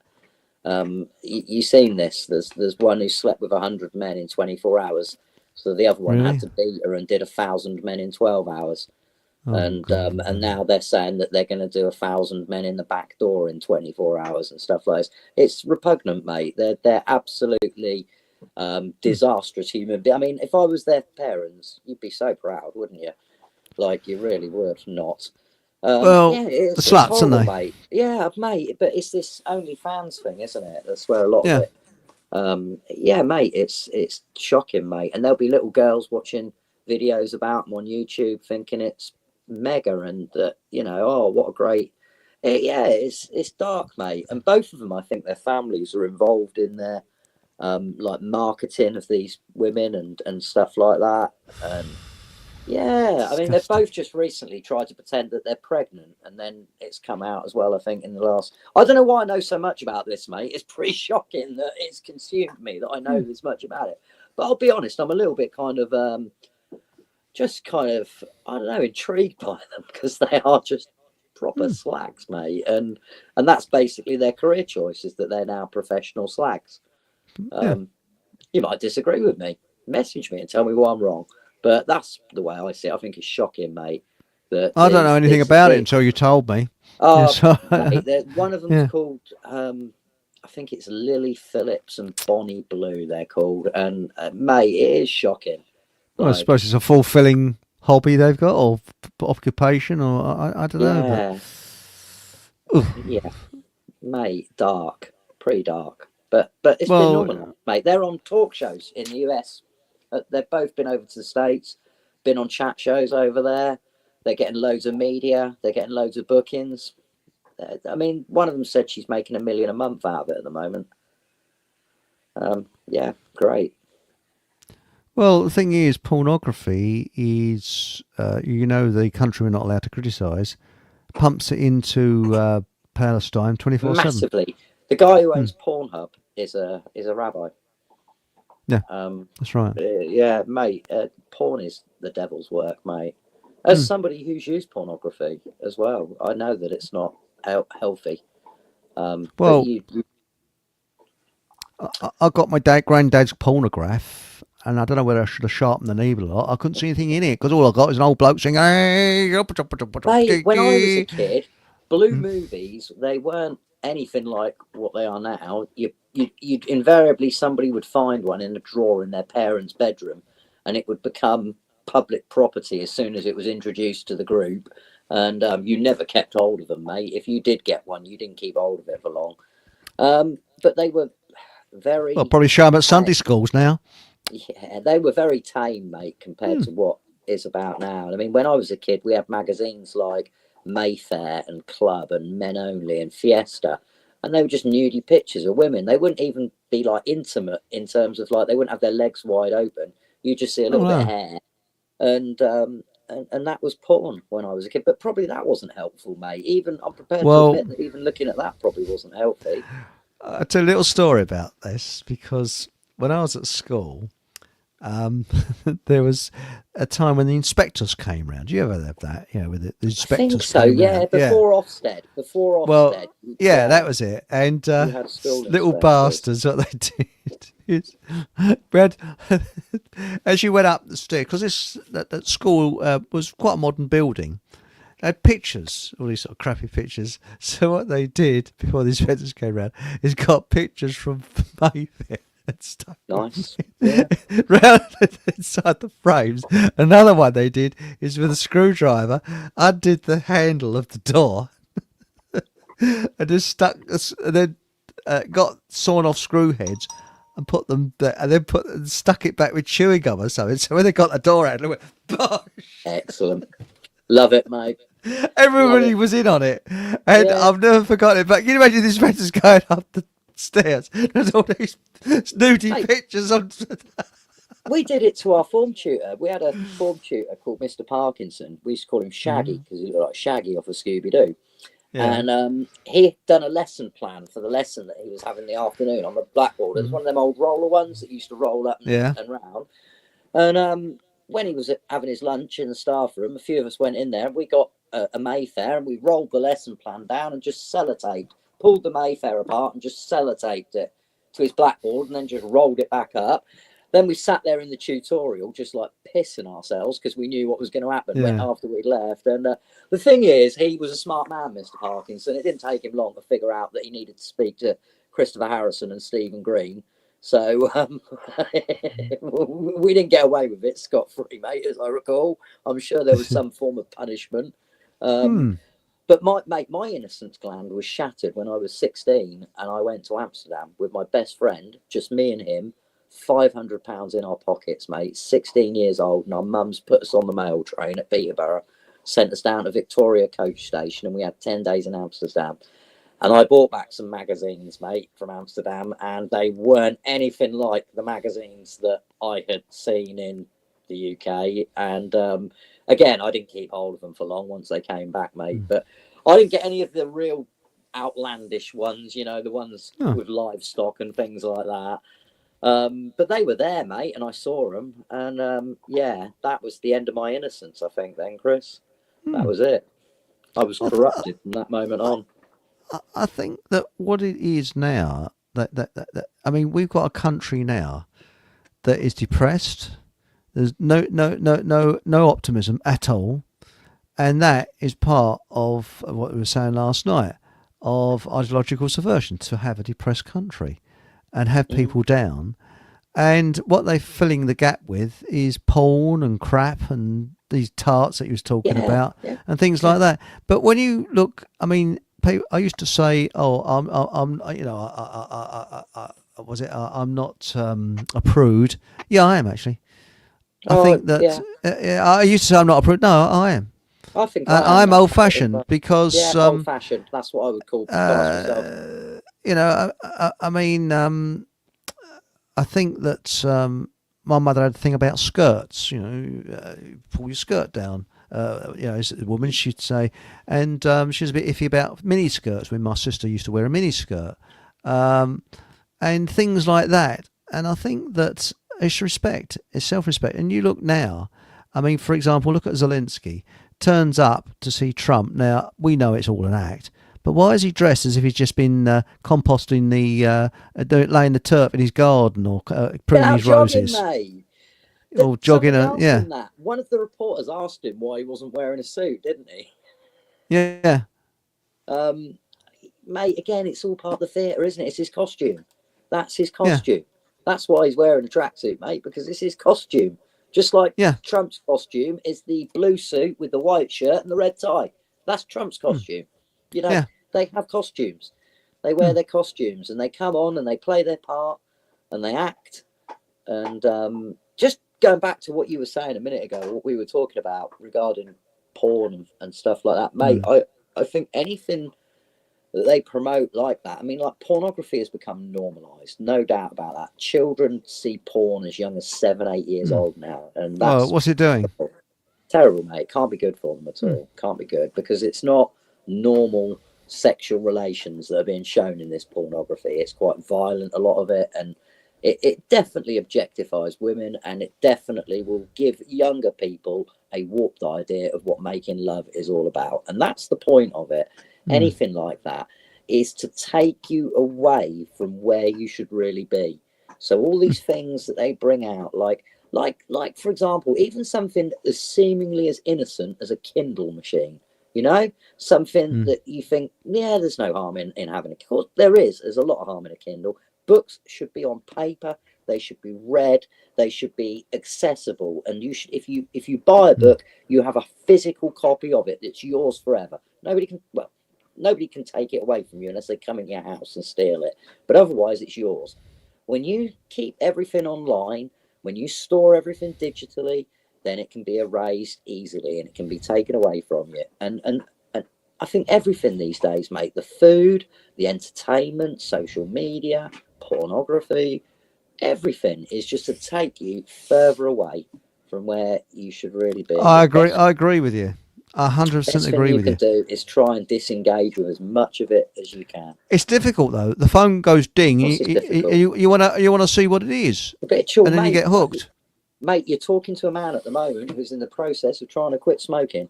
So I know that habits are difficult to break, It must be and difficult.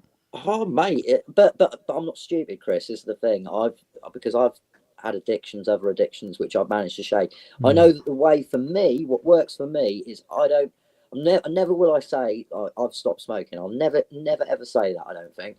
I'll say that I've chosen not to smoke at the moment, and this is the way I'm Mm. trying to deal with it. And I haven't stopped, mate. But what I have done is I've cut down from anywhere between 20 to 25 cigarettes and 7 or 8 joints a day down to the 3 cigarettes I had yesterday all day and 3 joints, which is a hell of a lot better than what I would normally be at, mate. So I know that the way Do that you it find you works for getting me. edgy though?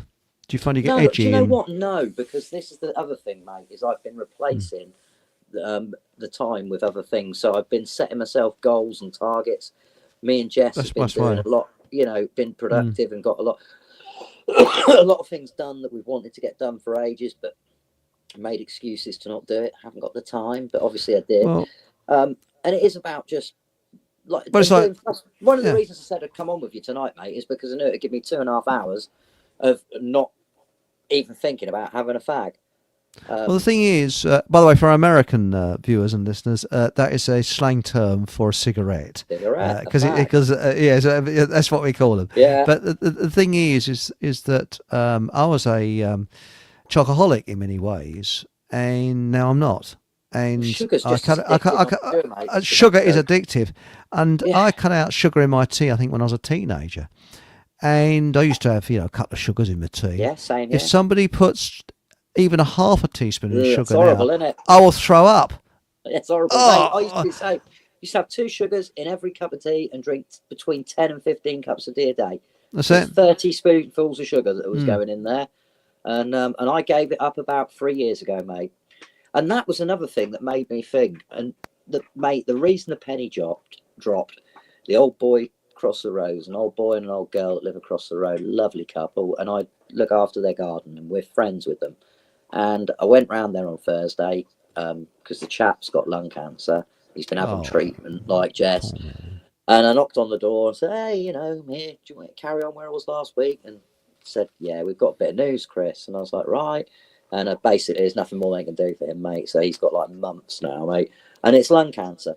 And I don't know, sometimes pennies just drop, don't they? And I don't know, it Mm. did something to me when she told me that. And ever since then, mate, I've been trying to limit my intake as much as I can.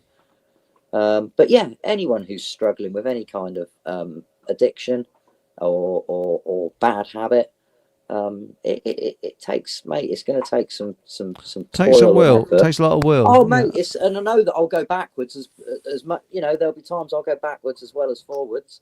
So I'm nowhere near. I mean, Mm. I'm literally 4 days in, mate. So it's not. We're not talking about a lot so far. But yeah, hopefully, Well, I I can get to changed a to. point. I changed to a keto diet. I lost 1.5 stone in 2 weeks. But I don't call it a diet. I call it a change of lifestyle,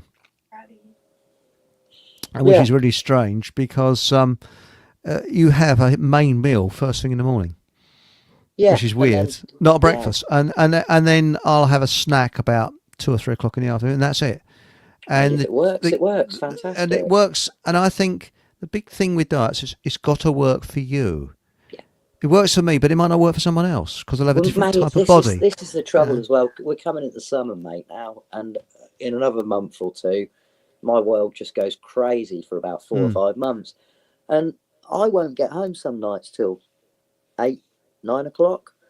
And I've got two choices. Then I can either eat a meal, which I feel my body probably needs because it wants to replace some of the energy it's used up during the day, or I can just go to bed hungry and then not function the next day properly. So yeah, I know it's not great to eat in the evening, um, and it's certainly not great to eat at that time of night before you go to bed. But Mm. it's like anything, in it. You do what you got to do sometimes to Well, get through. apparently the theory is, I mean, I'm not a doctor or anything like this, but with a keto diet, um, after 16 hours, between 12 and 16 hours, your body goes into ketosis. And what that is that it's, you'll digest your food, yes, but then your body then starts healing itself and Right. clearing out all crap, basically. And Yeah. then after 18 hours, it then starts clearing out plastics and things like that in your system, and all kinds of Yeah. things like that. That would make I've done a 24-hour, but no, I just go, from 3 Mate, I o'clock think there's till value in fast as the fasting. night. Yeah, I'm not Yes. saying that fasting isn't a Mm. good thing, but for someone who's got a physical job, it's hard work. Oh, Long it would not. hours. It would not work. Again, it might not work for you. But Might not what be the I best time found, for me to be fasting. I found that having a big meal in the morning is great because you Yeah, go see, I out can't and you're eat in the full. mornings, mate. I don't eat in the mornings. I don't eat in the day, really. Most days I'll go till tea time before I eat. So you're actually going into ketosis. So you're already on a keto diet in a way, Well, I because guess kind apparently of. you see our body, the human body, so they say, and there'll always be somebody that would say the opposite. They a lot, don't they, Chris? Is designed to go some time without food. I'm Because sure it is. we're Yeah. hunter-gatherers. Yeah, So we Yeah. would go out, but we'd have a big meal in the morning from the hunt last night or the previous day. So Yeah. you'd have the meal from that, and then you go out, and then you go out hunting the next day. Now, You're evoking a lot of comments here. Oh God. yes. Yes. So you've got a lot of people. Well, I started last. When was it? About September last year.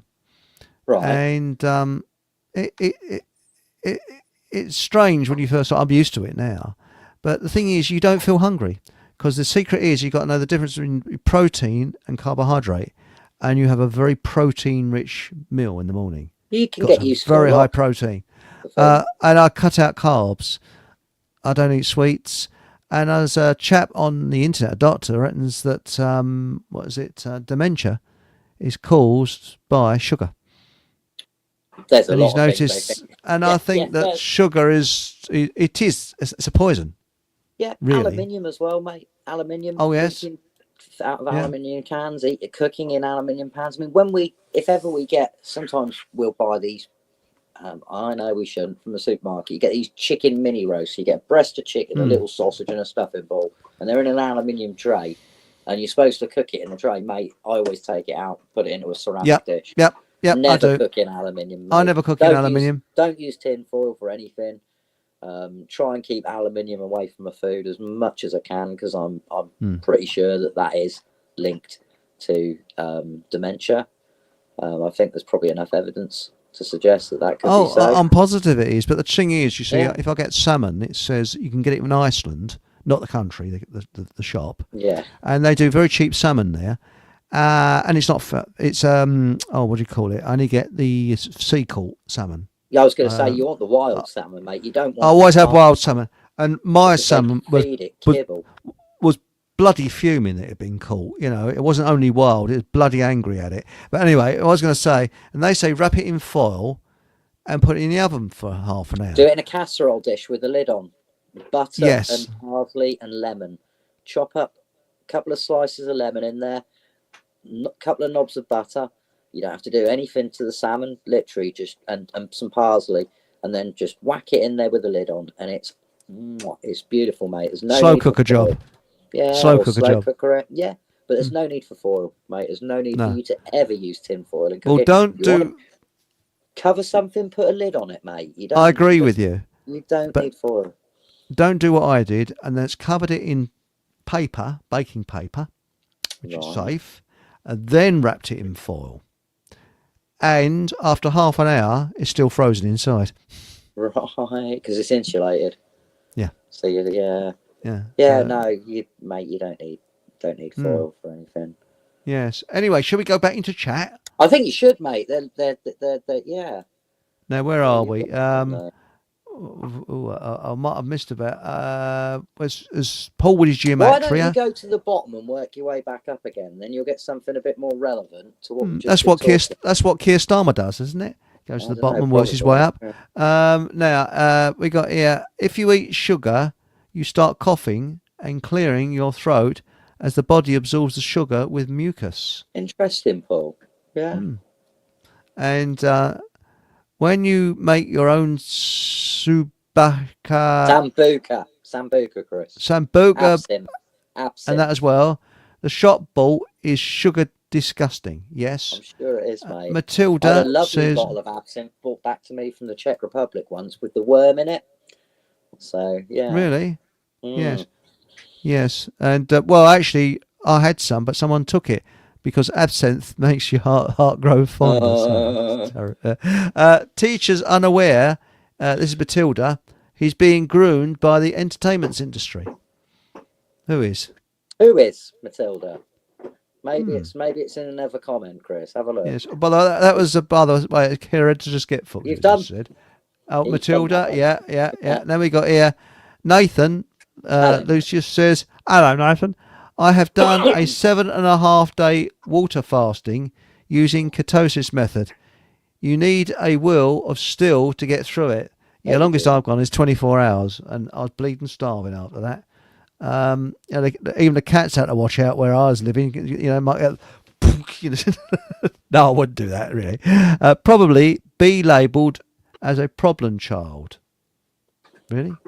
All right. Hang on, I got this. I was going to say, I bet there's another comment relating to that. Yes. No, was it? Well done, Krista Garner. I gave up smoking January last year.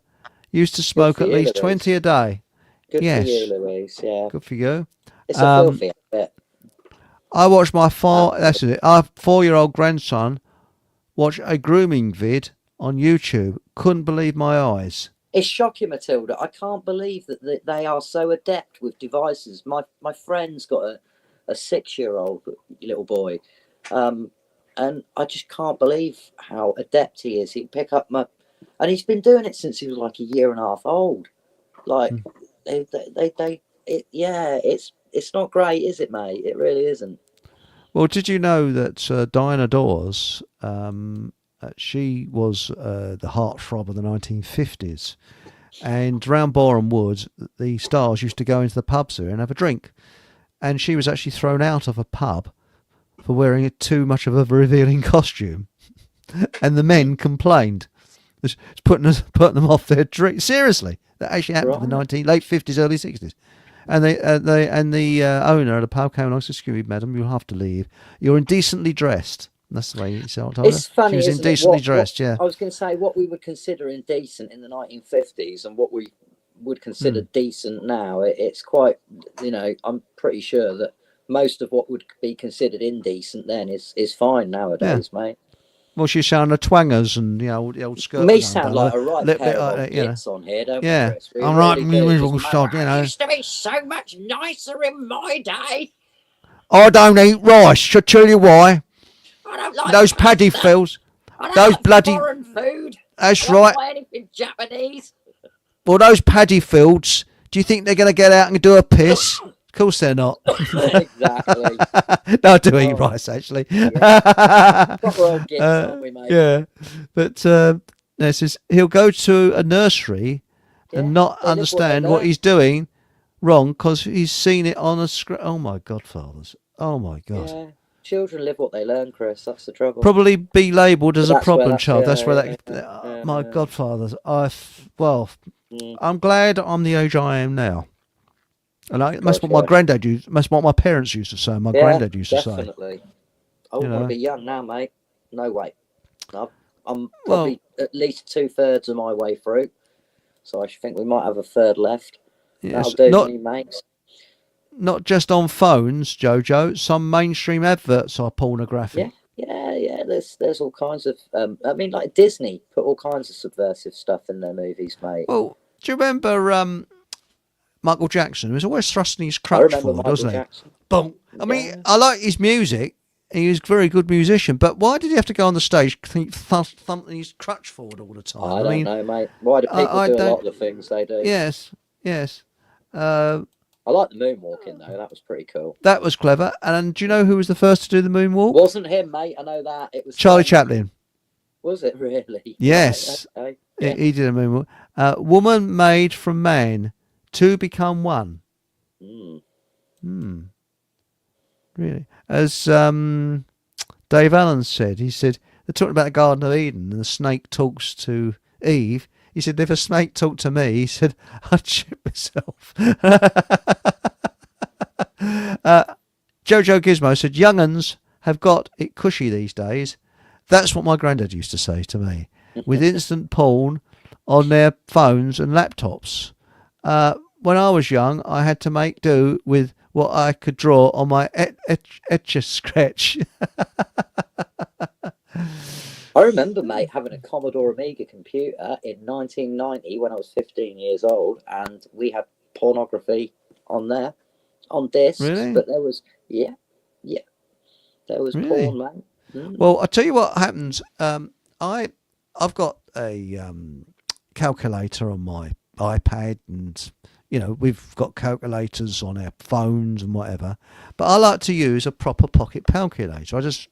The way I think, and often if I'm doing any timber work or anything like that, I just I've got the calculator. Well, the one I had blew up. I mean, it just sort of went, and one day it just didn't want to work. Oh, sod it. So a bin job. So I went along. Excuse me. Hope you don't think I'm showing off, but I must raise the little finger when sort of saying this. And one went to the pound shop, doesn't one? I went to the pound shop, and they had a scientific calculator in there for £1.50 special offer. Oh, again, mate, I couldn't believe. I was going to say they were like £7-8 when I was a kid. They were, well, 17 quid when I was young. Yeah, maybe, yeah. Yeah, they were and that was a lot of money. Yeah. But £1.50, and the thing that is bloody marvellous. I'm sitting there tapping away. But I don't know whether you're the same. It's something about pocket account. If you want to work something out, although I might do it by hand. Yeah, I'm really quick with maths, mate. Take away, add in, times in, dividing, mate. I'm quick, so I'll just do it in my head, mate. I'm not bragging. Bit like my dumb, yeah. Yeah, that's just one of the things I'm good at. I can think. Mental arithmetic, boom, mate. I'm your man. Yeah, so I'll normally just work them out in my head and trust my own judgment. I'm sure it probably I screw things up sometimes because of it, but there you go. Well, I've actually got, would you believe, a slide rule. Yeah, still got one, and they are collector's pieces because they're not made anymore. Mate, I remember using them at school. Yeah. Yeah, not like, but having one at school and using it, just for the move the cursor along and woman. Herodotus Getfucked says, woman, destroyer of man, why did God create you to take my breath away? A very philosophical mood, Herodotus, tonight, isn't he? Very poetic in his musings. It says here, privacy bill, Steve, there's a bit right at the end, talks pardon. Supposed to be of it. An Englishman's castle is his home. The privacy bill ignores that. Security for your freedom. Home is his castle. I agree with you. Come on, which one was it? Was it Jefferson? I don't know. One of the founding fathers of America. He said basically, it might have been Franklin, I can't remember, but they said that those that are prepared to give up liberty for security deserve neither liberty or security. If that makes sense. I think it's Think about it. Yes, that's a very good one. It was one of the American founding fathers that said it when they were... Was it Thomas Paine? I don't know, mate. I honestly don't know. I just know one of them said it. But yeah, basically, anyone who's prepared to give up liberty for security deserves neither. So, I think, Thomas Paine came from around your area, didn't he? I think he was from Norfolk. No. Captain Vancouver came from King's Lynn. He discovered Vancouver Island in Canada. And obviously Nelson is probably our most famous historical, and obviously Boudica as well. But when you come a lot of famous people. Not really. But when you come into Norfolk, it says Norfolk, Nelson's County in a lot of places. So yeah, that's probably the thing we're most famous for. You've heard the joke about Nelson, haven't you? I probably have, but you're going to remind me. He was there, and he's with his one eye, and I've said this loads of times. So go and make a cup of tea. Anybody's heard it. And up in the crow's nest, the bloke says, 2 froggy French ships on the starboard bow. He says, Hardy. He says, go and get my red dinner jacket, will you? He said, red dinner jacket? He says, why is that so? He said, you'll stick out like a sore thumb. He said, no. He said, French snipers will shoot at me and men will see the blood. He said, men won't see the blood then because the red jacket will hide the blood and I can still stand prominently commanding my men. He said, oh, that's marvellous. Suddenly, from the crow's nest, it's a story mistake. It's 40 froggy French ships on the starboard bow. Hardy, get my brown corduroy trousers, will you? Sorry. Very good. You're a runner, Right. you are. Right. This is Nathan. Says Bonnie yeah. Blue and Sluggies. Never heard of them. What they did is inhuman. Who are they? They're the I two honestly. women telling you Oh, are about they? it. But yeah. I honestly think it is the most debased act. I agree. Shame is theirs. Yeah. I mean, if either of them ever have children, you know. I feel sorry for the grow children. up. Yeah, growing I doubt up. whether they would be able to have children after they put their bodies through all that. I don't know. I mean, yeah, but it's pretty, like you say, it's just gross, mate. And it's I know that it's a really sobering reflection of where we've got to as a people. That people like that would be invited onto talk shows in America, that they can make a living out of just being a slag. I'm sorry if people think I'm being brutal about it, but I agree. Bothers me I wouldn't give them time of day. No, but I wouldn't even. Will, and there will be girls. There'll be 14, 15-year-old girls that will be looking up to them, Chris, and thinking that this is the way to have a fulfilling. And look, mate, I'm guilty. I'm a hypocrite. When I was a younger man, I sowed my wild oats, mate. I was a slag myself. I've done things I'm not proud of. But as an older man, I understand that, it's not healthy to have meaningless relationships with women. And it really isn't. Trust me, it really, really isn't. You think it's great, it isn't. And you're taking people away from the meaning of true love. And there was something special in the old days about waiting for the right person. And there was no shame in being a virgin in your mid-20s and things like that. And I think we've gone to a dark place now where a lot of people will probably live their whole lives and never actually make love to anybody, but they'll have lots of sex. And I think it's sad, mate. And like I say, you get older, you see things differently. Well, there was an anthropologist that lived with a tribe, tribe that was in a very, very remote part of the Amazon, and he wrote a book. I think it's called Fierce People, and he learned to speak their language, and he lived with them, and they didn't have a stitch on, but he did notice two things. He said, I never once saw them making love. I never once saw them going to the lavatory. He said, and they had respect, and their children were brought up very strict. And he said that even though they didn't have anything on, they were still had this kind of self-respect. He said when they couple got together, they went into the jungle, but they didn't do anything in full view of everybody. Sorry, mate, I'm going to cut across you. You need to go in the comments, mate. Your mate John Basilone is in there. So he is. It's been a while. Hello, John. Hello, John. Nice to see you, mate. You entice John Basil O'Neill because he's always on when you come on. Nathan, that is great. Really good for building your will, as in willpower, to overcome uncomfortable situations. It is even more beneficial for mental strength as it is for your physical health. I think he's talking about Nathan fasting there, Chris. Fasting, yes, right, yes, right, yes. We've also got Nuki Brown in there, Chris. Nuki Brown. Say hello to. Jacko grabbed his crutch because he was going to beat it. I like that one. Very good. Matilda says parents were anti-Elvis Presley because of his hip thrusting, etc. Yeah. Yes, that's right. Yes. I was reading a Michael Jackson cookbook. This is Paul about cooking eggs, and it just said beat it. Oh dear. Good, Paul. Good. Yes, yes. Now we've got here Matilda. Paul, I like the parody of "Beat It, Just Eat It," and John Basinglow. Now, John Basinglow, aren't you the man from America? Am I right, John Basinglow? Pilot, isn't he, Chris? That flew from That's Lakenheath to right. build. That's right. The American equivalent of the Eastern Front, wasn't it? Lakenheath. You know, you're going to be posted abroad.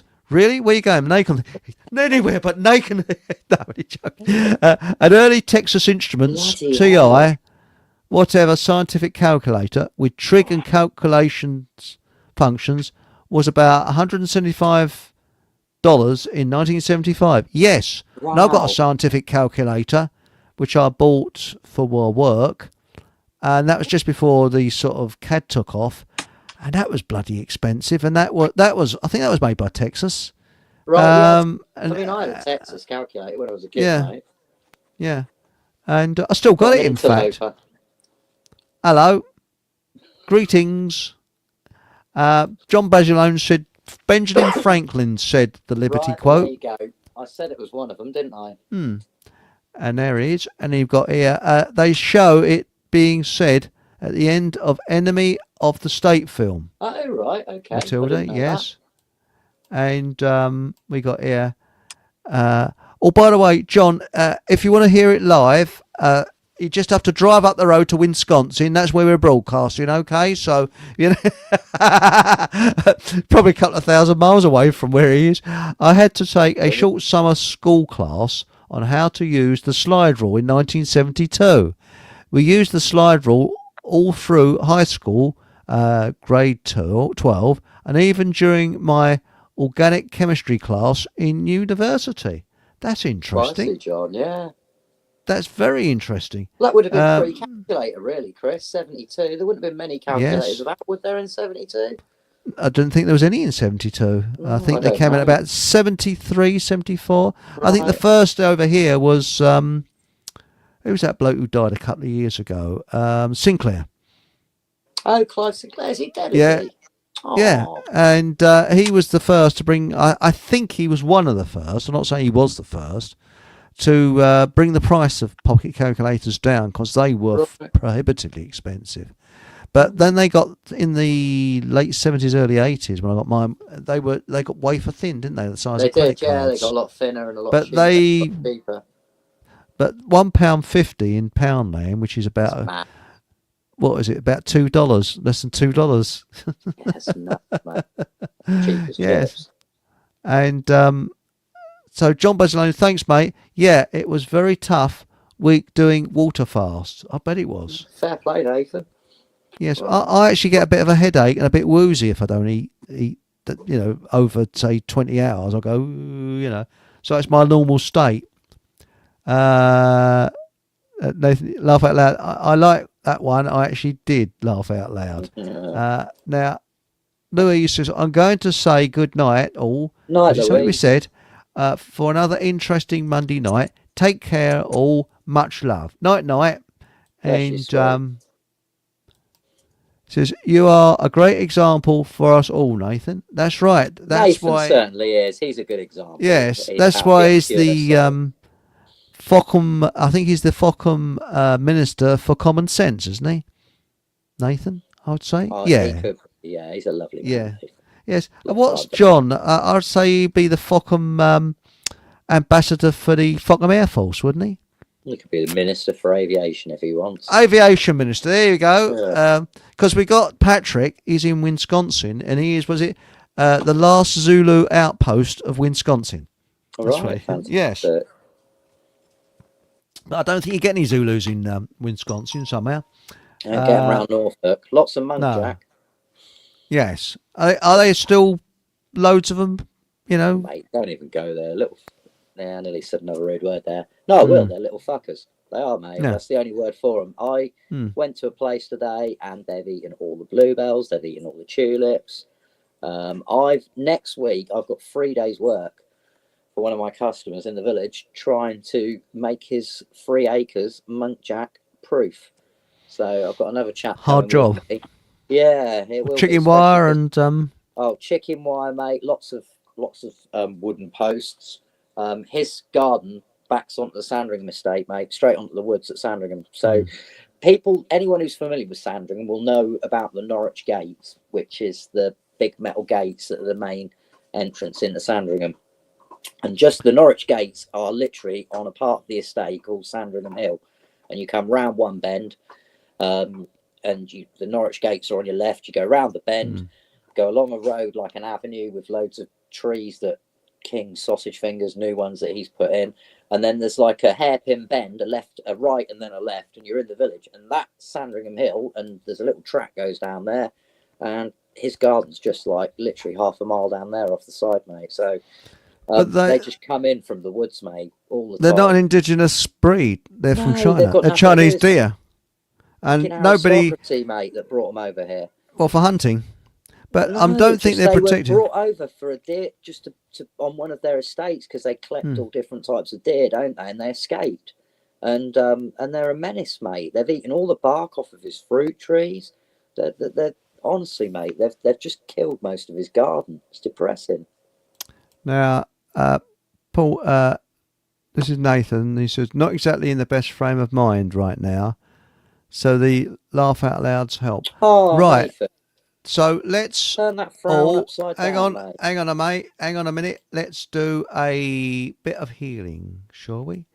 If I can find the bleeding thing, where is it? Here we are. We'll do a little bit of healing for Nathan. Here we come. You'll feel a lot better now. Yeah. I knew Nathan wasn't feeling too good. There's something, I had a gut feeling. I just had this gut feeling, you know. And, Bless his little cock. you know, I wish you better, mate. Been there, seen it, got the T-shirt. Nathan, I hope you feel better soon, mate. Been there, seen it, got the T-shirt. Yeah, it's awful, you know. Now it says, Jojo Gizmo says, I still got calculations like long multiplication and division with a pen and paper. Well, I've keep a diary. I got a diary which I put all different notes in, and I also have a little notebook which I take with me, which I transfer information into the main diary. And people sort of say, "Don't you put it on your phone?" No, because this hasn't got a battery, and I only know what's in there. There's nobody that can snoop in there. Big Brother can't look at it. Best way of keeping information. Absolutely, mate. I use my diary for work. I don't use. I mean, I don't write Dear Diary. It'd be the most boring diary ever. But this is just saying, like for example, I got a £20 token when I changed my car insurance for Halfords. So I thought, well, I might as well use it. So I bought some waterproofing stuff for me clothing, and that's coming by post. Should be on Wednesday. So I made a note in my diary, you know, look out for the post and things like that, you know. Yeah. Now this is interesting, and now no, sorry, I've John Mason, thanks, mate. Though not sure I'm a great example. Also, Eric Von says, I'm the Fockham Hall propaganda minister, mate. Oh, sorry about that. Fockham Hall propaganda. Know that, Chris. I should know that. Right, Eric Von no sympathy, mate, please. Just going through depressive episode. Like the music, though. Well, the thing is that... Cheer up, Nathan. Depression, as I've often said, it'd have something going for it if it wasn't so depressing. Think about it. I mean, depression would be pretty good if it wasn't so depressing, wouldn't it? That's it. Know all about that. So, you know, wish you better, friend, mate. We're going to need to wrap soon. It's fast coming up to 10 past, mate, and I got a busy week this week and another long week tomorrow. So now some muscat meat the other day. The day. Carry on, Paul. I thought you might have actually had some, mate. It I thought it was a little like deer. Venison, yeah.